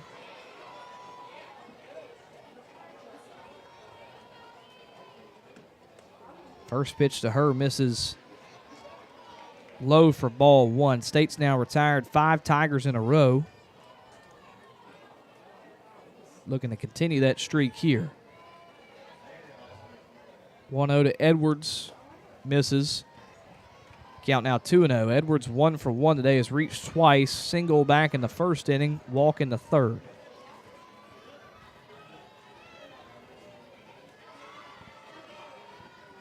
Here's a 2-0. That one catches the zone. The count now 2 balls and 1 strike. Like I mentioned yesterday, he was one of the few that transferred out of Mississippi State last year. Thinking off the top of my head, I know Josie Marin went to South Carolina. This one hit hard over to third, off the glove of Barbary, throw to first. Not in time from Stiles, who got it off the carom, off the glove, and so a 2-out infield single for Kylie Edwards. She's now 2 for 2 today. Has reached again in another plate appearance, and there's a runner aboard, and the Tigers have life in the top of the 5th. Yeah, Ty, well, I thought that was going to be out number 3, but just clips right off of the glove of Barbary and almost made a play right there at shortstop for Stiles. But, you know, if you have the speed of Kylie Edwards, she's going to beat that out at any time. This one gets away from Rivera behind the plate, and so Edwards down to second base. There's ball 1 on Franklin. Time called right now, and Gould going to try and collect herself.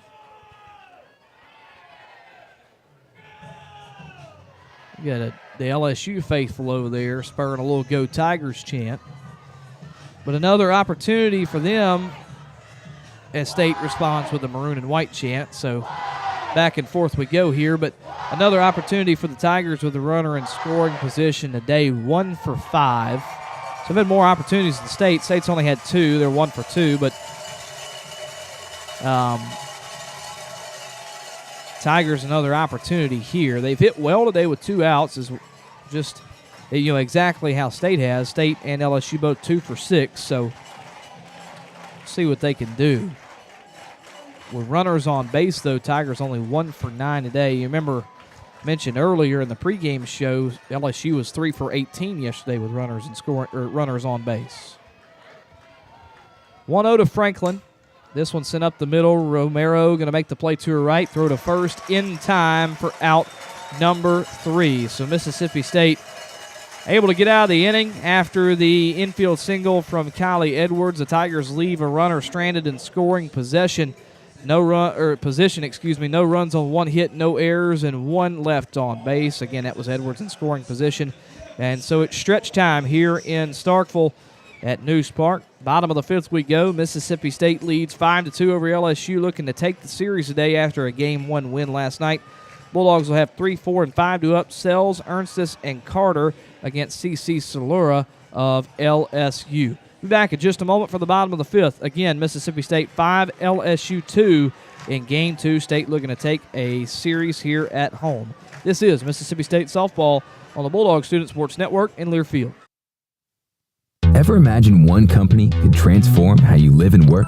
With C-Spire, you're connected with advanced technology that enhances everything you do. How you order your morning coffee. Order my usual. How you secure your company's data. Even how you implement AI to increase productivity. And next quarter is looking even better. Giving you the confidence and control to accelerate business growth. There's more to see. C-Spire. Customer inspired. Southern Ag Services and Alliance Ag Risk Management have deep roots in farming communities of Mississippi and the Mid-South. Using crop insurance and research-based agronomy, our strategies will minimize your production risks and maximize your economic returns. Partnering with us ensures you'll get years of farming experience and local successes to help you make solid decisions.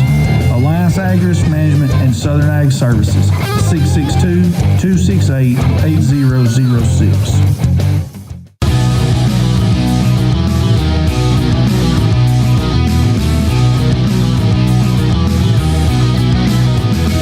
Welcome Back at the Bulldog Student Sports Network on Learfield. To the bottom half of the fifth we go here in Starkville, Mississippi State on top of LSU here in Game 2 at News Park, 5-2, looking to extend that lead and help themselves win a series here at home in Super Bulldog Weekend as Kiara Sells stands in to lead off the inning against CC Salura of the Fighting Tigers.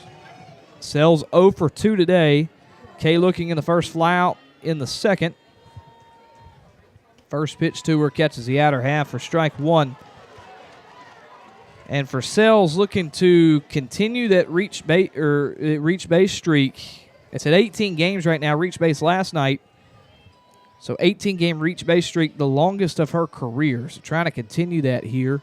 Try and get on base. This one fouled and coming towards us, and I think off the top of the press box for strike two.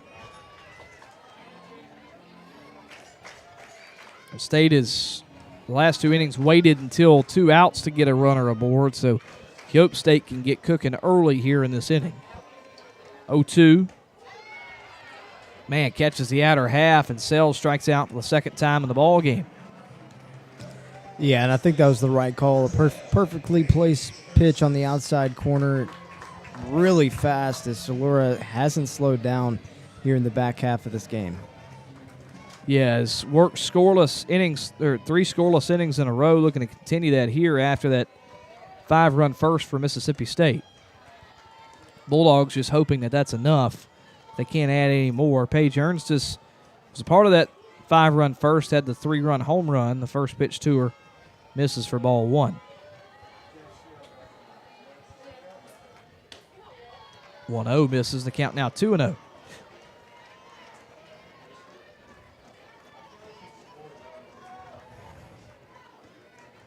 So back-to-back games now with a home run for Ernstis. Maybe she can do it tomorrow, make it all 3. Maybe can do it right here, too. She fouls this one off the plate. The count now 2-1. Yeah, I won't count Paige Ernstis out of any game or any opportunity. She has come up clutch. She's had sacrifice bunts. She's had base hits. She's had home runs. She can do it all. This one misses high, and the count now 3-1. Hitter's count now for Ernstis. Again, that home run in the first, line out in the third inning, which was a hard line out over to short. 3-1. Grounder, a chopper over to third. Hodge fields it, throw over to first in time, and quickly there's 2 gone in the State half of the 5th. Yeah, I know a routine ground ball over to third base, but Paige has a bright future ahead for her career at Mississippi State. I'm very excited to see all the things that she's able to continue to do in her career. Yeah, only a sophomore. And so now we got Anna Carter standing in. 2 outs in the inning for State. First pitch to her, a strike on the inner half. Carter looking for her first hit of the series. Came into the series on a 3-game hit streak, had hits in every single game against A&M. So far today, she's 0 for 2. Reached on the air in the first, flew out in the third. Nearly offers at that one, but keeps the bat back, and the count evens at 1-1 as it missed high. LSU will have 5, 6, and 7 to up Tori Edwards, Macy Bajran, and Allie Hutchins. This one misses low and inside. Count now 2-1. A little bit of shade coming over the crowd now. I'm sure they're thankful for that. Sun's been beaming on them all day. Here comes the sun again. So that was quick. Count now 2-1. Misses low. Bajran behind the plate tried to frame it. Could not. And the hitter's count for Carter, 3-1. Romero waiting in the on-deck circle, who's having a heck of a day today. 2 for 2 with a home run and a single. State would love to get her to the plate. And there's a swing and a miss from Carter for strike 2, and the count runs full. 2 outs in the inning, and the base is empty for Mississippi State. Have been held scoreless for 3 innings in a row, trying to add to their lead. The 3-2 sent over to the left side and off the glove and maybe off the foot, too, of Edwards. And there's a single for Carter, her first of the series. Now a hit in 4 of her last 5 ball games. And Mississippi State, again, with a 2-out base runner and back-to-back-to-back innings now. And State will also make the move to a pinch runner. It'll be Kalani Sells who come out and run for Anna Carter. And State tries to get some speed on the bases with Zion Romero coming up to the dish. Yeah, I'm not sure when it happened, Ty, but this Bulldog squad has turned into a different team with 2 outs, and we're seeing it here today with another single. Yeah, State 3 for 7 today with 2 outs. It's an average of 429. Romero stands in 2 for 2, a 2-run homer in the first, a single in the third. First pitch to her, a strike on the outer half. So is responsible for 2 of State's runs, responsible for 2 of State's 7 hits. It's been big in this game for the Bulldogs. Played well at second base, too. Sells at first base, pinch running for Carter. The 0-1 misses inside, and Sells not down the first base or second base. Thought maybe she would try. That one came out of the glove of Bajaran. Count 1-1, but thought maybe she had an opportunity there. Tell you what, Ty, it's CC Salura hasn't slowed down in terms of speed. She's been sitting around 70 miles an hour of the past couple of at bats, which is equivalent to around 100 miles an hour in baseball. Just to give you listeners an image of what that looks like. This one was fouled away. Count now 1-2. Romero trying to keep the inning alive for State. 1-2. Misses away and deuces wild. Now as the count evens, 2 balls, 2 strikes, and 2 outs. In the bottom of the 5th, State up 5-2 with a runner at first base. And Romero at the plate. Yeah, State sees 70s and upper 60s every single SEC series, so they've been used to it. 2-2.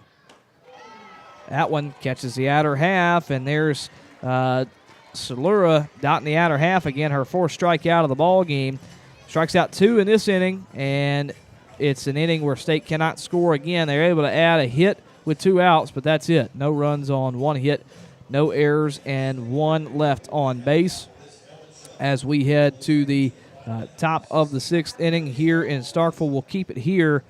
John, we talked about it before, we got baseball going on this weekend, 6:30 p.m. Central Time tonight, and if you can't make it to Starkville, you can tune in on your local radio, on TV, or on the hellstate.com and the Hell State app.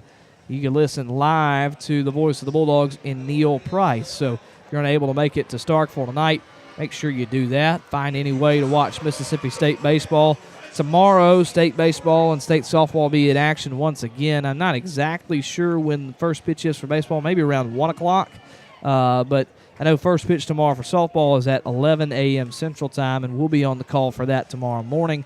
Pregame starting at 10:45 a.m. Central Time, and you can tune in to that on hellstate.com and the Hell State app, or you can tune in on our YouTube channel, the Bulldog Student Sports Network on YouTube, and you can also follow us on Instagram at Bulldog Student Sports Network and on X at BSSN_MSU.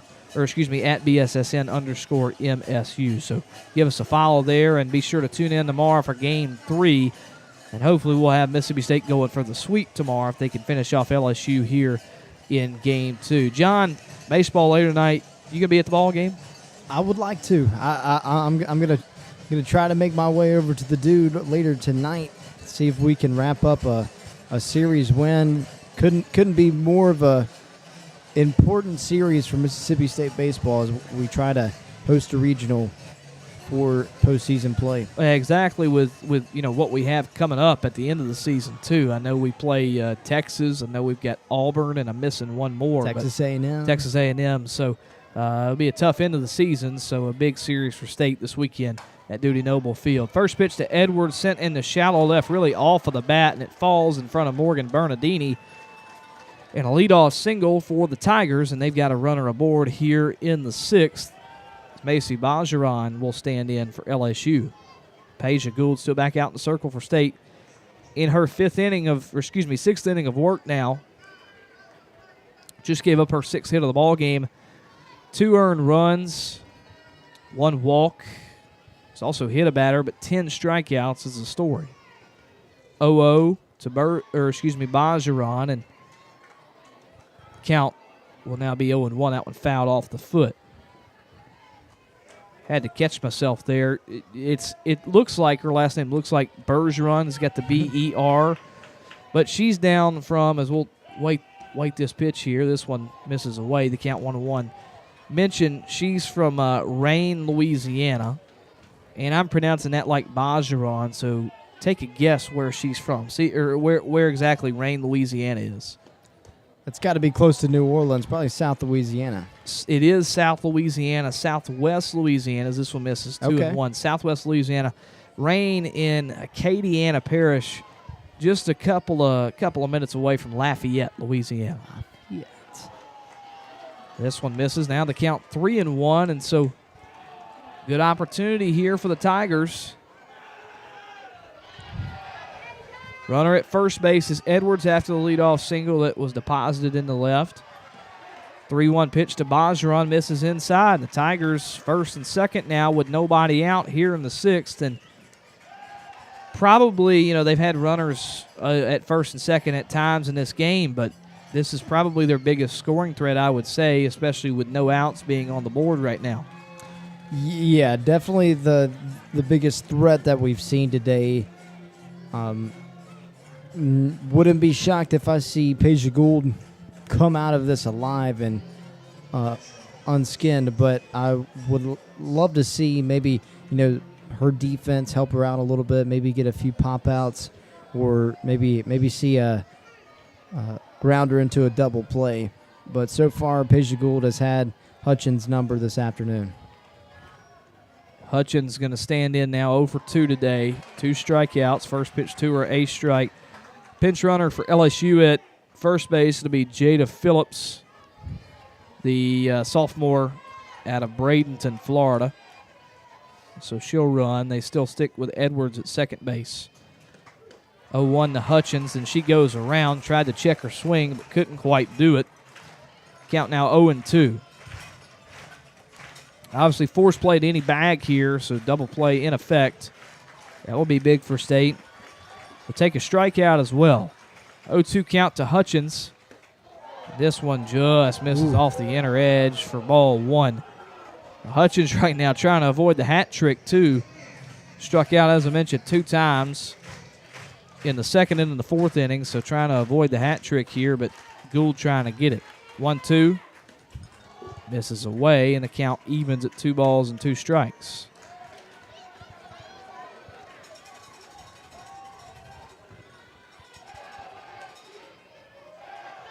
LSU fans coming alive here. 2-2, misses low, count now runs full. And so you got to feel like this is a huge pitch right here for Mississippi State's Paige Gould. Defense got to play sharp behind her if this one's put in play. But man, this is a big pitch. If it's a walk, the bases would be loaded with no outs in the 6th. This one's sent to left, hit high, not going to get out of here, and Bernardini makes the grab near the foul line with, looks like the right foot was on the foul line there. It makes the grab for out number 1. So it got to a full count, but Gould able to get out of it, and 1 gone in the inning now for LSU. Yeah, we talked about coming into this at-bat, play to your defense, see if you can get it out. Now you have 1 down. Now the situation isn't as bad. Maybe you get a strikeout here, maybe you get a grounder into a double play, then you're out of the inning. But you just got to take it 1 batter at a time, and that's exactly what Paige Gould thinks, and that's what she's going to do. LSU going to go with a pinch hitter here to be Maddox McKee, Jr. out of Montgomery, Texas. She came in and pinch hit yesterday, 0 for 1, and so we'll get an opportunity here as she is going to take the first pitch for a strike. Pinch hitting for the 8th spot in Avery Hodge. I believe she did that exactly yesterday too. Let me take a look. No, the pitch pinch hit yesterday for Allie Hutchins. Goes around here and couldn't check her swing, so the count now 0-2. Yeah, big at-bat for Peja Gould. She can sit down this pinch hitter in McKee. It would be very huge for her confidence in the rest of this inning. This one misses, and now the count 1-2. Might have misspoke. She's pinch hitting for Destiny Harris. I might have said Avery Hodge, but pinch hitting for Destiny Harris here in the 8 spot. 1-2.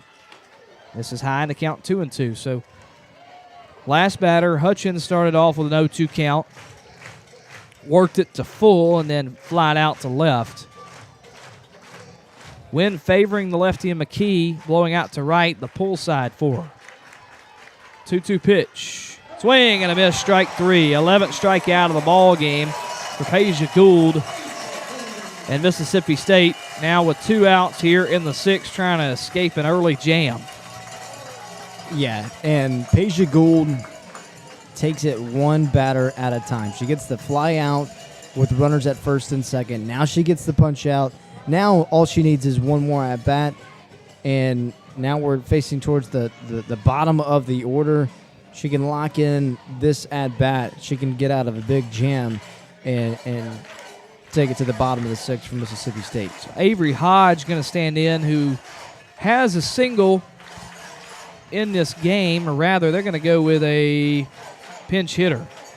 Tigers going to go with a pinch hitter. Riley Johnson. Riley Johnson will come in and pitch hit, the freshman out of Spotsylvania, Virginia. That's a fun town name. So she'll come in and pinch hit for the Tigers. First pitch to her just misses outside for ball 1. This is her first appearance of the series, a 182 batting average, her 22nd game she's played in. And Johnson has a 182 batting average as well in conference play. It's her 6th conference game she's played in. Sends this one to right down the line, and it will get into the Tiger bullpen for strike 1. Yeah, left-handed batter. Looks like Tigers wanting to go with more of the analytical approach and well, they had get Hodge the righty-lefty matchup. Well, they had Hodge in the order, and she is a lefty, so I guess they just wanted to see a different bat down there. But you would love to get through this batter here and not have to go back to the top of the order. It'd be really big. So I think you can really, really attack here. This one misses away. The count now 2-1. But it would be that would be the 4th time through the order if you get back to the top, and you really don't want to be in that kind of situation. Yeah. Hats off to Des Rivera. She's done really well behind the plate tonight. This one, a slow roller in front of the plate. She's going to have to make a play, throw to first in time, and she does her job in front of the plate there in the field of play and makes a throw down to first. For the Tigers, they led off this inning, getting the first 2 runners aboard. It was a single and a walk, and then it's a fly out, strikeout, ground out. No runs on 1 hit, no errors, 2 left on base, and a huge 3 outs in a row to get for Peja Gould, and it keeps the ball game where it is. Mississippi State leads 5-2 as we head to the bottom half of the 6th inning. Bulldogs will be back at the dish for the bottom of the 6th, trying to add some insurance runs like they did yesterday in the 6th inning. It'll be 7, 8, 9 right now. That's scheduled to be Bernardini, Rivera, and Richardson. We'll see if State makes any moves down there in the bottom of the order. And they're going to face off once again, it looks like, against CC Salura. And Mississippi State will try and add some insurance runs. Bulldogs on top 5-2 in Game 2 on LSU. We'll be back in just a moment. This is Mississippi State softball as we head to the bottom half of the 6th, brought to you by the Bulldog Student Sports Network and Learfield. What a matchup we've got, folks. Just nonstop action. The energy is electric and the fans are all in. An intense game like this calls for a Coca-Cola. Ah, crisp and refreshing. That's a game changer. Yeah, that taste scores every time. And just like that, they're back at it. Passionate fans and an ice-cold Coca-Cola. Now that's a winning combo. No matter the team, no matter the sport, everyone knows fan work is thirsty work. Enjoy a Coca-Cola. Bulldog fans, are you looking for the perfect weekend getaway? Look no further. Pearl River Resort in Choctaw, Mississippi offers the experience of a lifetime. World-class entertainment, unique shopping, and the ultimate in fine dining. And if that's not enough, hit the links at the world-renowned Azaleas and Oaks courses at Dancing Rabbit Golf Club and complete your stay in luxurious relaxation at the spa. Your exhilarating weekend awaits only at Pearl River Resort, where you'll be at the center of it all. Must be 21 or older.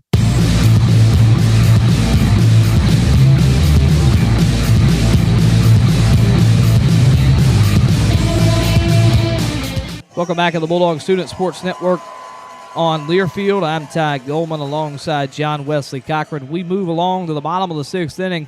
Morgan Bernardini, going to lead things off for Mississippi State as State tries to add some insurance runs here in the bottom of the sixth. They did that yesterday, adding 2 in the bottom of the sixth, which were very, very important. So looking to do that here. First pitch to Bernardini.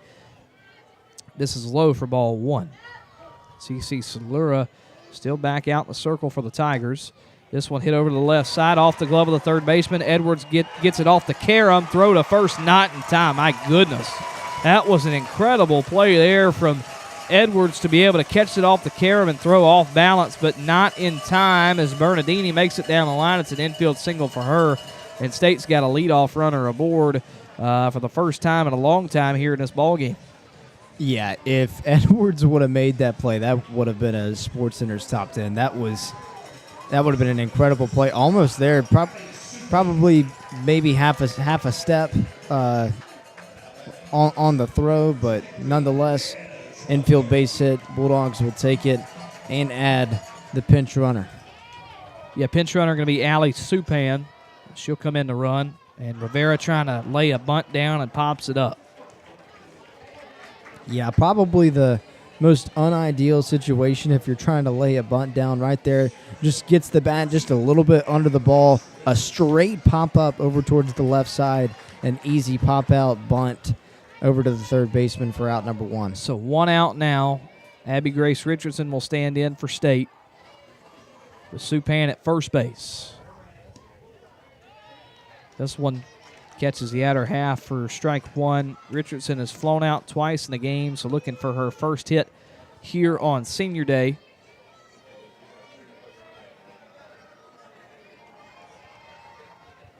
Oh, 1 popped up over towards the LSU dugout, and it'll get out of play. Count now going to be 0-2 on her. Wanted to mention real quick, and wanted to let you get back in here and hear this too. We got the NFL draft going on this weekend, and 2 Bulldogs have been picked today. You had Brennan Thompson get picked earlier in the 4th round, so he goes to the Los Angeles Chargers. This one misses away from Richardson. The count now 1-2. And you also had, look real quick, I think it was in the 5th round, Seydou, believe, yeah, 5th round, Seydou Traore, drafted by the Miami Dolphins. There's a swing and a miss, strike 3, throw down to second, not in time, or rather, it almost was there, but goes out of the glove of Edwards, and so Supan steals second base, and there's a runner in scoring position with 2 outs now for State. But yeah, so 2 Bulldogs drafted in the NFL draft, Seydou Traore in the 5th round to the Miami Dolphins, and Brennan Thompson in the 4th round to the Los Angeles Chargers. So, best of luck to them. Very exciting to see them take their game to the next level. No doubt. 2 really stellar athletes, and I'm sure that's why they got drafted. Seydou for his size, and Brennan Thompson definitely for his speed. Lineup flips over for State. Morgan Stiles will stand in. First pitch to her misses low, ball 1. Stiles looking for her first hit since the 1st, but did reach in the 4th on a walk. Looked to offer at that one. Held the bat back, but it was a called strike. So the count evens at 1 ball and 1 strike. Supan at second base. State looking for an insurance run here. Stiles pops this one up. Right behind the plate, Bajaran with it and makes the grab for out number 3. So the Bulldogs unable to add any insurance, but they will take a 3-run lead into the top half of the 7th inning and into the 7th inning. No runs on 1 hit, no errors, 1 left on base for Mississippi State as we move to the top half of the 7th, and also might as well keep it here as we move to the top of the 7th. And we got a new attendance record here at News Park here for Game 2. 2,606 fans here, and a new attendance record at News Park for Game 2 on Super Bulldog weekend between Mississippi State and LSU. Love to see that. Yeah, and that's what I like most about this type of weekend. Everybody's out, the vibes are high, and it makes the entire atmosphere what we try to promote here in Starkville and at Mississippi State, and that's why the relationships are so close and the bonds and the memories are so great. Well, it is, why they call it the Mississippi State family. It really has that feel to it, a tight-knit community in Starkville, and you always got alumni coming back and everything like that during Super Bulldog weekend. So a new attendance record, 2,606 people here at the ball game for Game 2 between Mississippi State and LSU. Bulldogs trying to finish off a win here, win the series. We'll look at the field for Mississippi State. Couple of shake-ups out there. So you got the battery. It's Gould still out in the circle for State, and Rivera behind the plate. The infield looks like this: Barbary at third, Stiles at short, Romero at second, Richardson now at first. And then look at the outfield: Bernardini in left, Kalani Sells now in center, and Kinley Keller in right field. So there's the field alignment for Mississippi State. So we head to the top of the 7th inning. State a couple of outs away, just 3 outs away from winning the ball game here and winning the series over LSU. LSU, though, in a good spot right now. Top of the order due up. It's Lassiter, Daniel, and Kylie Edwards. Lassiter 0 for 3 today. Struck out twice. Looking to get her first hit. First pitch to her in there, called strike 1. Look at Lassiter as well. Something to watch on a 16-game reach base streak. Has not reached today. This one fouled back and out of count quickly. 0-2 on her. It reached last night. So looking to continue that, but could be in a bad spot if she's unable to reach here. 0-2 count early on her. Gould looking for a 12th strikeout of the game. Here's the pitch. Misses away, ball 1.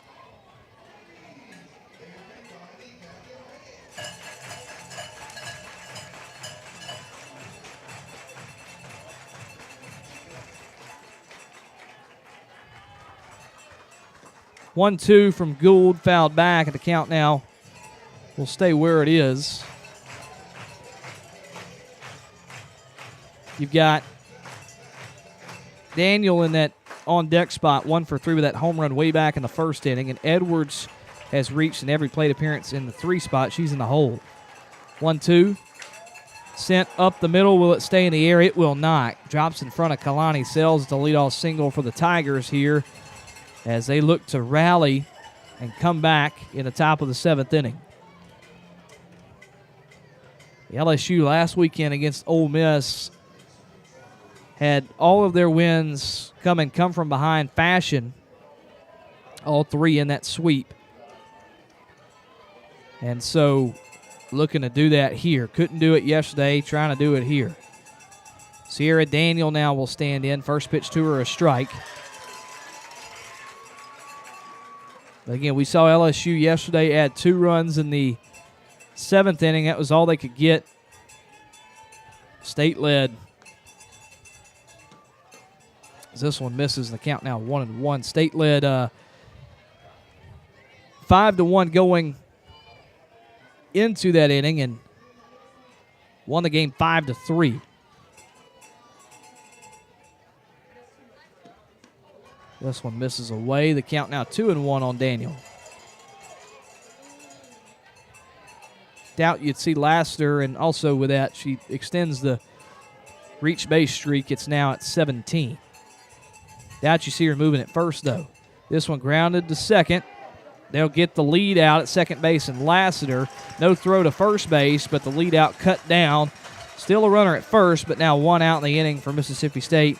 You kind of feel a little bit more comfortable still at that top of the order, but feel a little bit more comfortable where you are right now. But a dangerous bat coming up in Kylie Edwards. Yeah, no doubt. But the good thing about all of this is that you get the lead runner out at second base. You're able to get an out on the board, take one down, one bat at a time. But now you don't have to worry about having that lead runner and that runner in scoring position.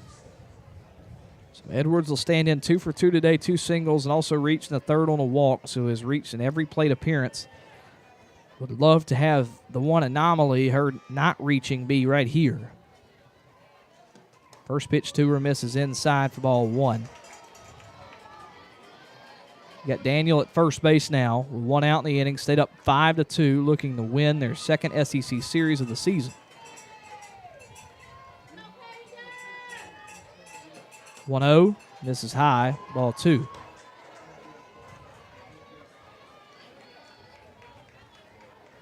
And for State, that one SEC series win came a couple of weeks ago. So here's the 2-0. This one foul, and the count now 2-1 over towards the camera at first base. But that series win came a couple weeks ago against South Carolina. Bulldogs lost game 1, but came back and won games 2 and 3. So it'll be the first time State has taken the first 2 games in the series this year. 2-1 to Edwards. Grounded over to short. Styles throw to second. And did she keep the foot on the bag? She did. Romero kept the foot on the bag over there. Another fielder's choice right there in the middle of the infield. 6-4. And there's 2 outs now in the inning for Mississippi State. Big play right there to keep the foot on the bag. And so it'll be Alex Franklin due up as all of News Park is on their feet. Yeah, no doubt. A tough play over at second base, but able to keep the bag on and get out number 2. Now one down, one more down for the Bulldogs and try to take this one home. So Mississippi State looking to take the series. 0-1 the count on Franklin. This one misses inside. The count now 1 ball and 1 strike.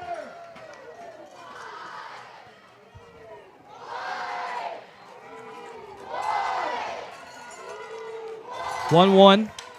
Scott into the air in the center. Sells ranging under it. Here comes Keller, but Sells makes the grab for out number 3. It's a series win for Mississippi State.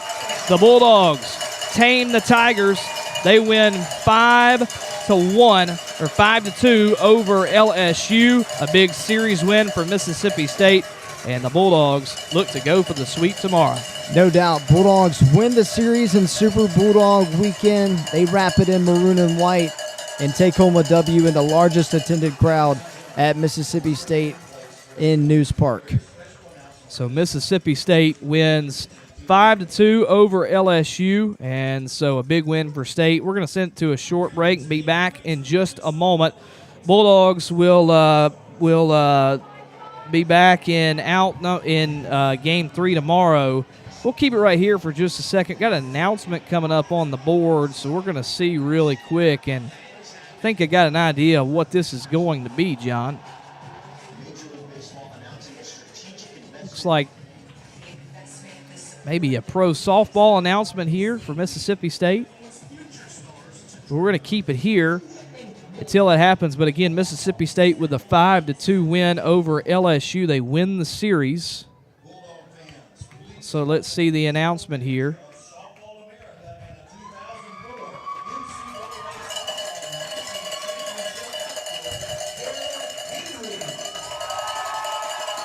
So we've got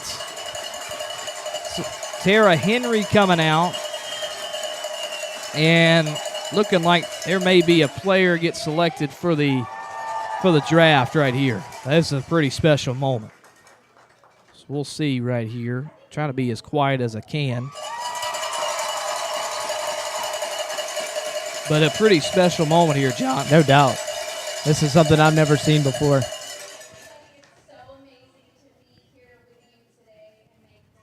But a big win for Mississippi State again, 5-2. So there's a golden ticket, which is what they give to college softball players that are going to be put in the draft.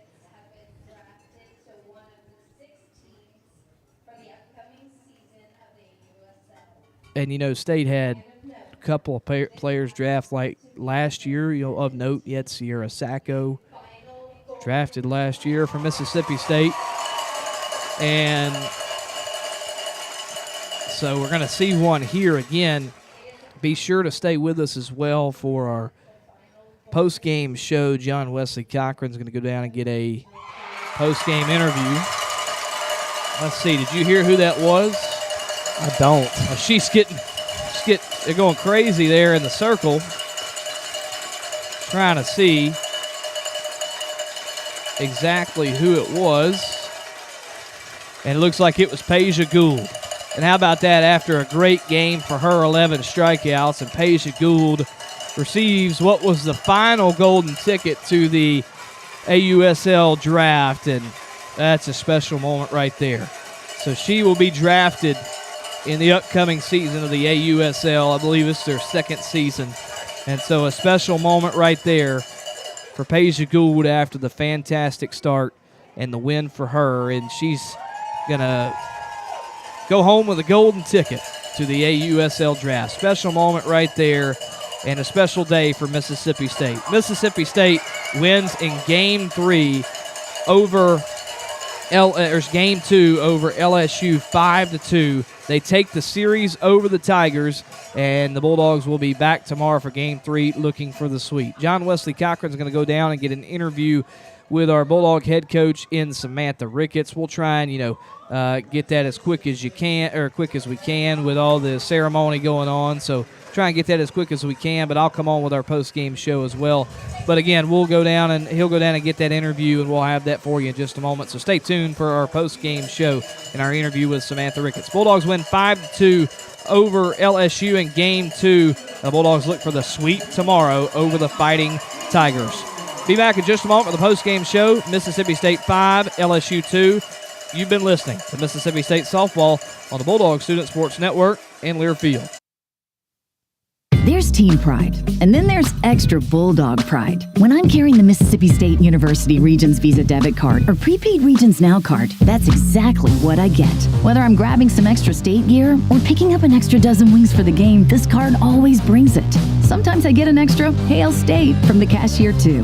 Visit Regions.com/Go State to get yours. Extra changes everything. And at Regions, Extra is our ordinary. Official bank of the SEC, member FDIC.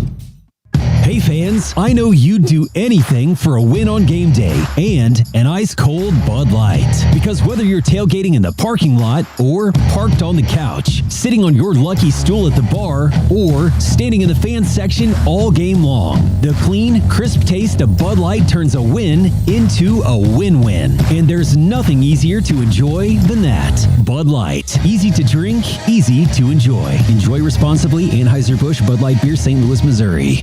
Southern Ag Services and Alliance Ag Risk Management have deep roots in the farming communities of Mississippi and the Mid-South. Using crop insurance and research-based agronomy, our strategies will minimize your production risks and maximize your economic returns. Partnering with us ensures you'll get years of farming experience and local successes to help you make solid decisions. Alliance Ag Risk Management and Southern Ag Services, 662-268-8006.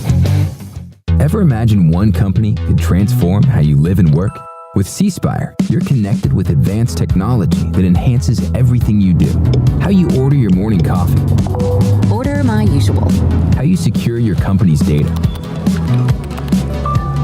Even how you implement AI to increase productivity. And next quarter is looking even better. Giving you the confidence and control to accelerate business growth. There's more to see.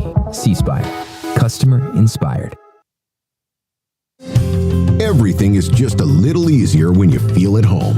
At Cadence Bank, we're proud to be part of your home team, and we never stop working to give you a competitive advantage. Stop by a branch or visit us online at cadencebank.com to Learn more about how we're helping opportunity take shape for our community. There's a hit out to left field. This one is gone. Cadence Bank, a proud sponsor of Mississippi State Athletics. Equal opportunity lender, member FDIC. I'm Jake Mangum. A great team knows how to gel and only gets better over time. Kind of like auto insurance for Farm Bureau Insurance. Over the last 12 months, auto rates have had 2 reductions. And after February 15th, 2026, members will see another reduction of 5%. If you aren't already on the team, there's no better time to join Farm Bureau. Visit msfbins.com to find great new rates on auto insurance, or contact your local agent to get more details on how you can save.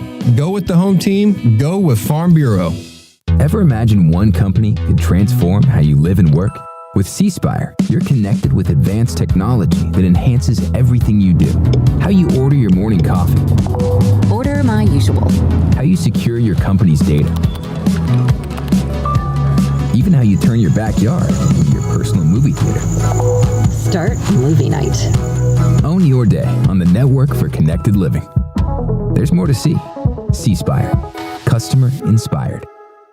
What a matchup we've got, folks. Just nonstop action. The energy is electric and the fans are all in. An intense game like this calls for a Coca-Cola. Ah, crisp and refreshing. That's a game changer. Yeah, that taste scores every time. And just like that, they're back at it. Passionate fans and an ice-cold Coca-Cola. Now that's a winning combo. No matter the team, no matter the sport, everyone knows fan work is thirsty work. Enjoy a Coca-Cola.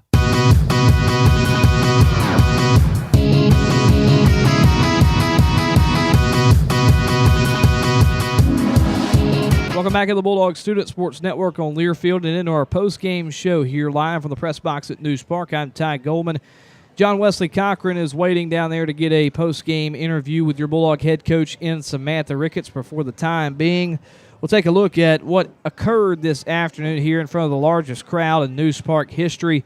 Mississippi State with a win over LSU. They win the series over the Fighting Tigers, a 5-2 win for the Bulldogs. The 5-run first inning was enough to propel Mississippi State all the way, and as they win the ball game, big win for Mississippi State. With the win, the Bulldogs move to 36-14 and 8-12 in Southeastern Conference play. With the loss, LSU falls to 32-16 and 9-11 in Southeastern Conference play.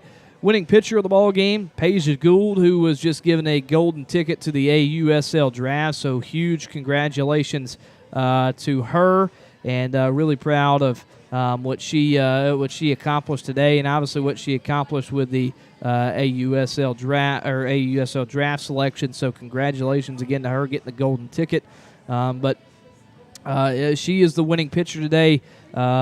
First win for her after 3 losses in a row, so she goes to 15-9 overall on the season. The loss goes to CC Salura, who now falls to 6-5 on the year. Looking at what Paige Gould did today, as she goes to 15-9 with the win. A complete game, 7 hits, giving up 2 runs. Both of them earned 2 walks, had a hit by pitch as well, but had 11 strikeouts in the game. So that's now combined in the first 2 games of the series, 22 combined strikeouts for Mississippi State pitchers in the first 2 ball games of this series between MSU and LSU. So 11 strikeouts for her. She faced 31 Tiger batters and threw 128 total pitches. So a fantastic ball game for her, and Mississippi State with a 5-2 win. So Gould, the winning pitcher. The losing pitcher, CC Salura, went 6 innings for the Tigers in her start, and with the loss falls to 6-5. 8 hits, giving up 5 runs, 4 of them earned, 1 walk, 5 strikeouts. She faced 28 Bulldog batters and threw 97 total pitches in the ball game. So she was big for them, at least in the last 5 innings that she pitched. I mean, pitched 5 straight scoreless innings for the Tigers in the ball game, and really kept them in it after that first inning for Mississippi State where they scored 5, so really kept them in it and kind of survived the early blow from Mississippi State. And so she was big for them, but LSU just couldn't add enough runs in the ball game. That's a credit to, again, Paige Gould and the Mississippi State defense. You look at the final line score, First for the visiting Tigers of LSU. They scored 2 runs in the ball game. 1 came in the first, 1 came in the third, and so 2 runs on 7 hits, 1 error, and they left 8 Tigers on base. For Mississippi State, they scored 5 runs. All of them came in the first inning. 5 runs on 8 hits, no errors for Mississippi State, and 5 Bulldogs left on base in the ball game. So looking at all that, it's just so impressive. What I think Mississippi State's, looking at just what Mississippi State's defense has done this weekend. I mean, no errors throughout the first 2 ball games. They've looked really sharp. That middle infield has looked really sharp. Seems like they've got a lot of chemistry, with Romero and Styles there in the middle. Obviously, Barbary looked sharp today. Whoever was at first base today, whether it was Ernstis or whether it was Abby Grace Richardson, looked sharp as well. And the outfield looked good. Everything looked good today for Mississippi State. Rivera behind the plate, and obviously Peja Gould. So, it's just been impressive what State's defense has done over this series. Have limited the errors, and just very proud of what the Bulldogs have been able to do in this series defensively. You look also to, obviously the pitching has been great. 22 combined strikeouts. I mean, what? In softball, there's per ball game there's 21 outs to be had, so 42 total outs in these 2 ball games, and over half of them have been strikeouts, 22 out of 42. So incredibly impressive what State's pitching staff has been able to do. 11 coming from Faircloth yesterday, and then 11 coming from Peja Gould today, so that's just been impressive. And then State's early action in ball games and their the will to fight back in ball games as well. I mean, LSU scored 1 there in the first inning on the solo home run. State answers with 5. State didn't score any more, but you just see how much they did that yesterday too. Answered in each inning.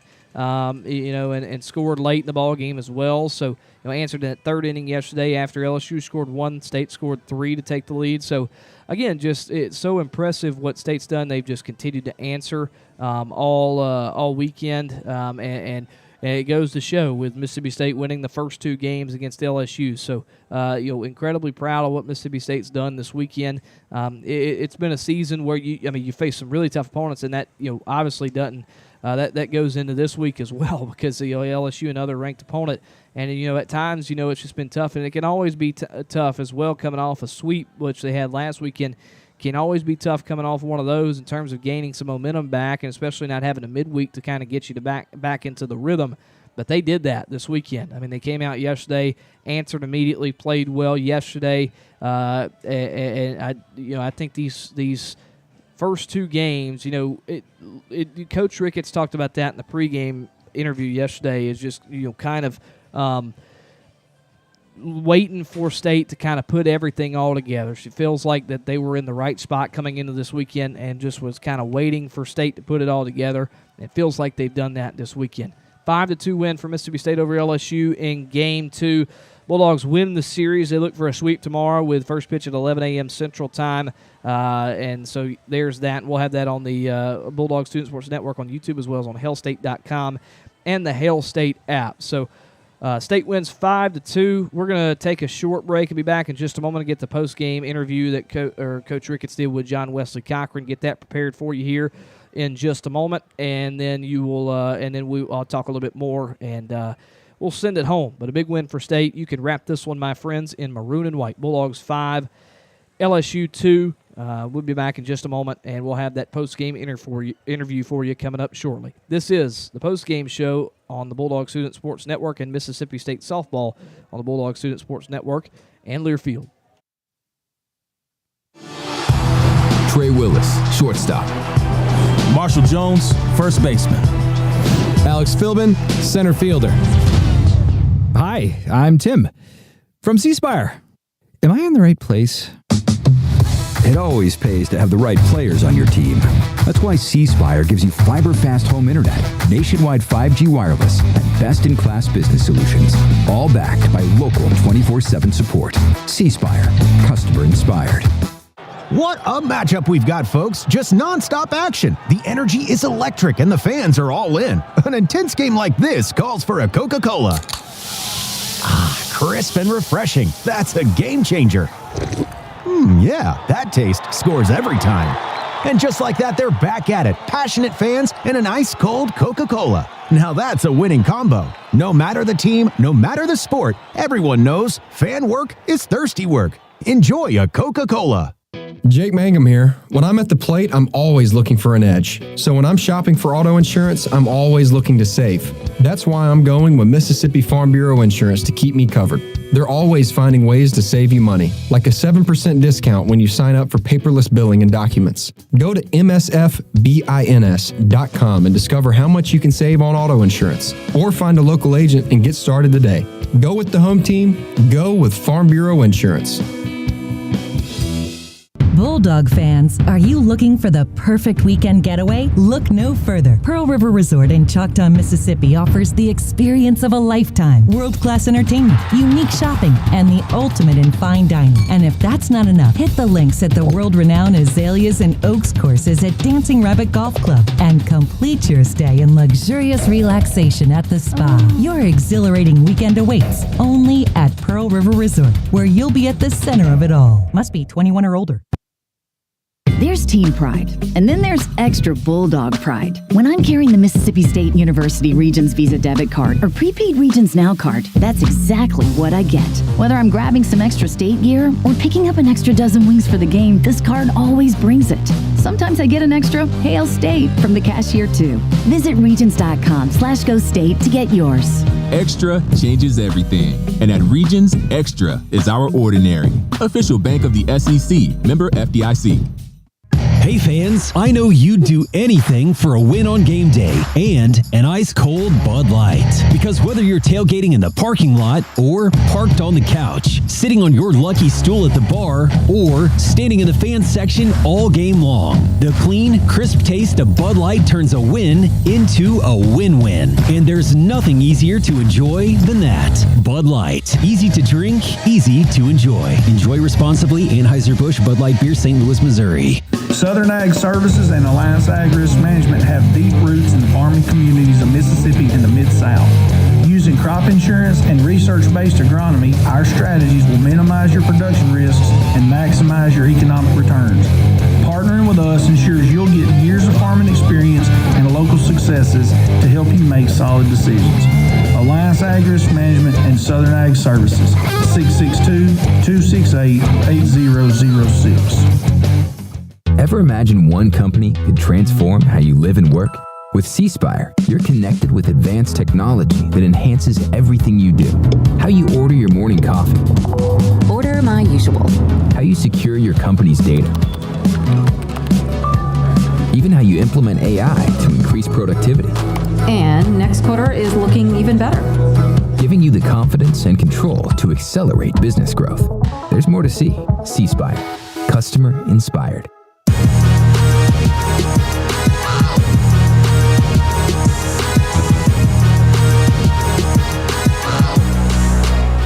Back in the Bulldog Student Sports Network on Learfield in our post-game show live here for the press box at News Park. Mississippi State with a big win and a series clinching win over LSU in Game 2. The Bulldogs win 5-2 over the Fighting Tigers of LSU. John Wesley Cochran went down and got an interview with your Bulldog head coach, Samantha Ricketts. We're going to play that right here on the Bulldog Student Sports Network on Learfield. So here is that interview from John Wesley Cochran with your Mississippi State head coach, Samantha Ricketts. Bulldogs win 5-2. I'm here with Coach Samantha Ricketts. Coach, Super Bulldog weekend. How important was it just to get a big win, not only your second SEC series of the season, but with the largest crowd in News Park history? I mean, it's just really special. It's just a testament to, I think, just the hard work of the people who have been in this program to build it to what it is today, and to see that pay off with the crowds, with the team that we have on the field. Obviously, Paige's award, but just really proud of what we've done in Starkville and at Mississippi State, and just continuing to build the top-tier program in the country, and that was the goal all along. So Bulldogs scored 5 runs thanks to some long balls today. You get the 3-run shot from Ernstis, you get the 2-run shot from Romero. How important was that just to get started on the right foot and for the rest of the game? Yeah, I thought they did a great job answering back, not being down after LSU scored first, and just really swinging within the plan. And Z and Paige have been hitters that kind of had had some bad luck early on and been trying to get them back in the lineup, and they didn't really get a whole lot of feel-good games. But, they're just, great athletes. That's why they're here. They've earned their opportunity, and to see them come up big is just really special, too. Yeah, so I want to talk about Paige Gould. Great performance once again today. She gives up the early shot with a solo shot. What can you talk about just her resilience and just not being rattled under pressure? She's just one of the most mature players I think I've ever coached. She's calm, she's competitive, she's poised, she's a great leader on the mound, and she trusts her team, and she knows they're going to have her back just like she's had theirs time and time again. So just another great performance from her, and so proud of her for what she's done for us today and all season long. Yeah, well, we also get a pretty unique opportunity in getting to see the presentation right at the end of the game. How cool is it just to see that Paige gets the golden ticket for the AUSL? It's really special. It's one of 17 in the country that have been handed out all year, and she's very much deserving of it. And just what she's shown, and just on the national stage since she's been here, but it's been what she's working towards her whole career. And she's a great athlete. She's a great pitcher, great person, and I can't wait to see her pitch at the next level. Thanks for your time, Coach. Thank you. So that was your Bulldog head coach in Samantha Ricketts with John Wesley Cochran. He's headed off, but appreciate John Wesley for coming along, color commentating today, as well as getting that post-game interview right there. But Coach very excited and obviously very happy about what happened today, and how could you not be? A big win, and obviously a big moment at the end there with Paige Gould getting the golden ticket to the AUSL. Second straight year now, and obviously the AUSL's been around for 2 years, and then this second year, Mississippi State with another draftee, and so Bulldogs have done that now 2 straight years, and really, really awesome to see right there at the end of the ball game. But again, congratulations to Paige Gould. Obviously, wish her luck the rest of the year here at Mississippi State, but as well as in her future endeavors in pro softball. But he talked about that. She talked about that crowd earlier. John talked about it too. Just a testament to what she has built here at Mississippi State, and her staff has built. I mean, it's become a premier program in the Southeastern Conference, and that's a huge credit to her, and a massive credit to her and what she's built here. She's her staff as well, what they've been able to accomplish, but huge credit to the head coach for the Bulldogs and Samantha Ricketts. Talking about that crowd, too, obviously the largest attendance in News Park history here at Mississippi State, but that was actually the biggest attendance ever for a college softball game in the state of Mississippi. So that's really cool. Kind of gives you chills right there to think about that. So Mississippi State today hosted the largest attended college softball game in our great state of Mississippi with 2,000 and I believe 2,000 and was it 2,062? Got to make sure I get that right real quick. Let me go back and look. 2,606. I was close, man, a little bit. 2,606. That's the largest attended softball game in the state of Mississippi, and also the largest crowd in program history here at Mississippi State. So really cool to see, and obviously a big win for Mississippi State today. Sophomores coming up clutch early in the ball game with those home runs. Ziane Romero, Paige Ernst, his coach talked about that.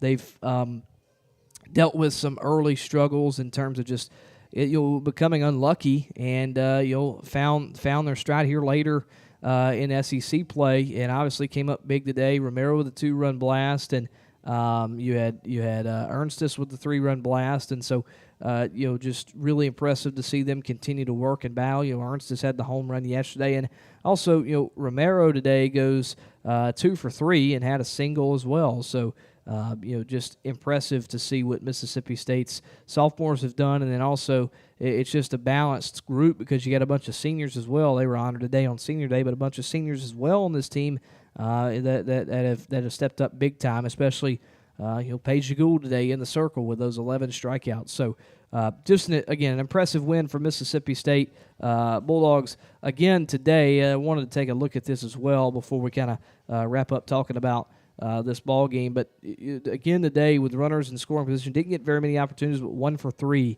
333 is an improvement. So even if it wasn't very many opportunities, that's an improvement from what State has had this season. So really impressive from Mississippi State. Bulldogs 273 today with runners on base, 333 with 2 outs. Overall as a team, State 8 of 27, just a tad under 300 at 296. Again, those 5 runs in the first inning were enough to get things done for Mississippi State in the ball game. And also, too, a credit to State's defense, a credit to State's pitching as well. Bulldogs with, looking at what they held LSU to, LSU with runners on base today, 1 for 16, 063. Runners in scoring position, 1 for 9, 111 as the average. State's done that now 2 games in a row. You look at what they were yesterday. LSU was 3 for 18 with runners on base, and also look again. Let me look real quick with runners in scoring position. They were 0 for 6.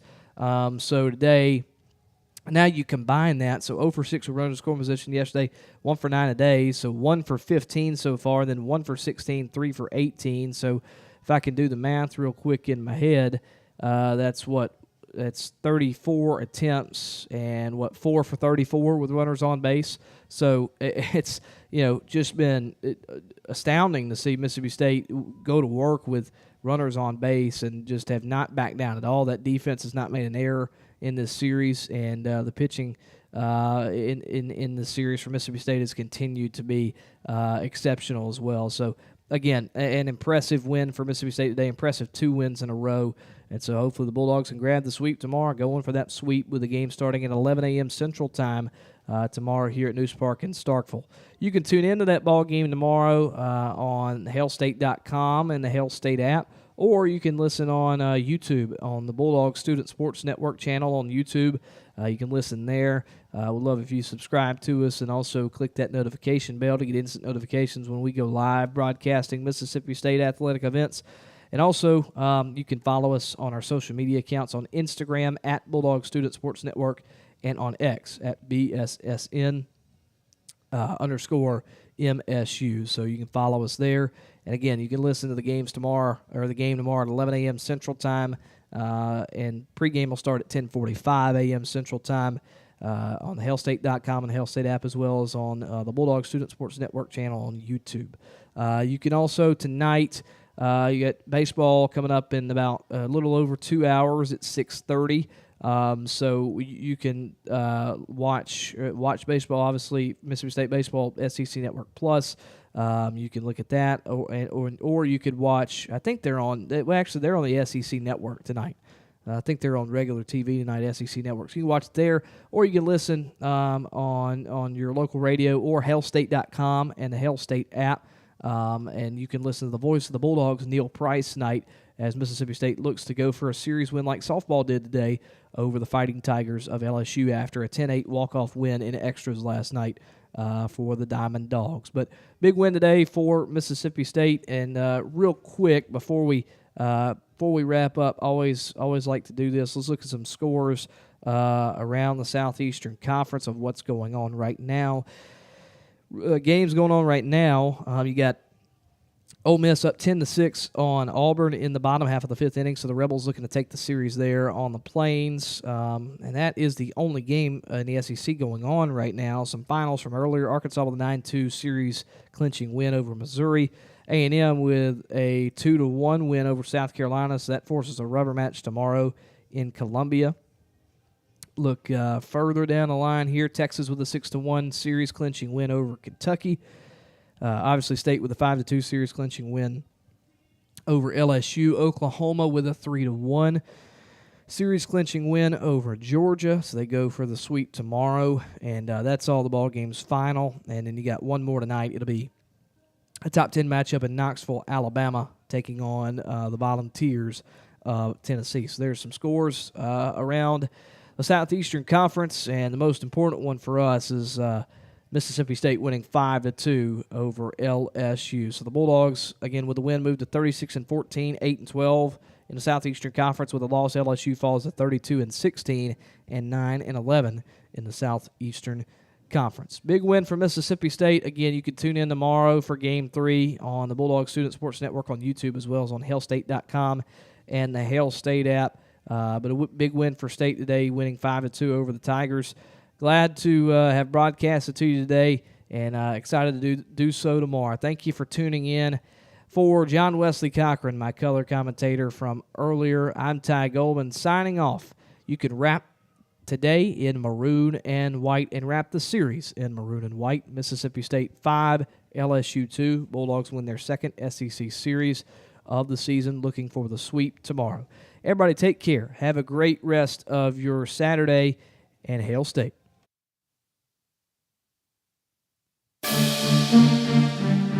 From Learfield, you've been listening to Mississippi State Softball on the Bulldogs Sports Network. Mississippi State Softball has been sponsored by C Spire, customer inspired. The preceding has been a Learfield presentation of the Bulldogs Sports Network.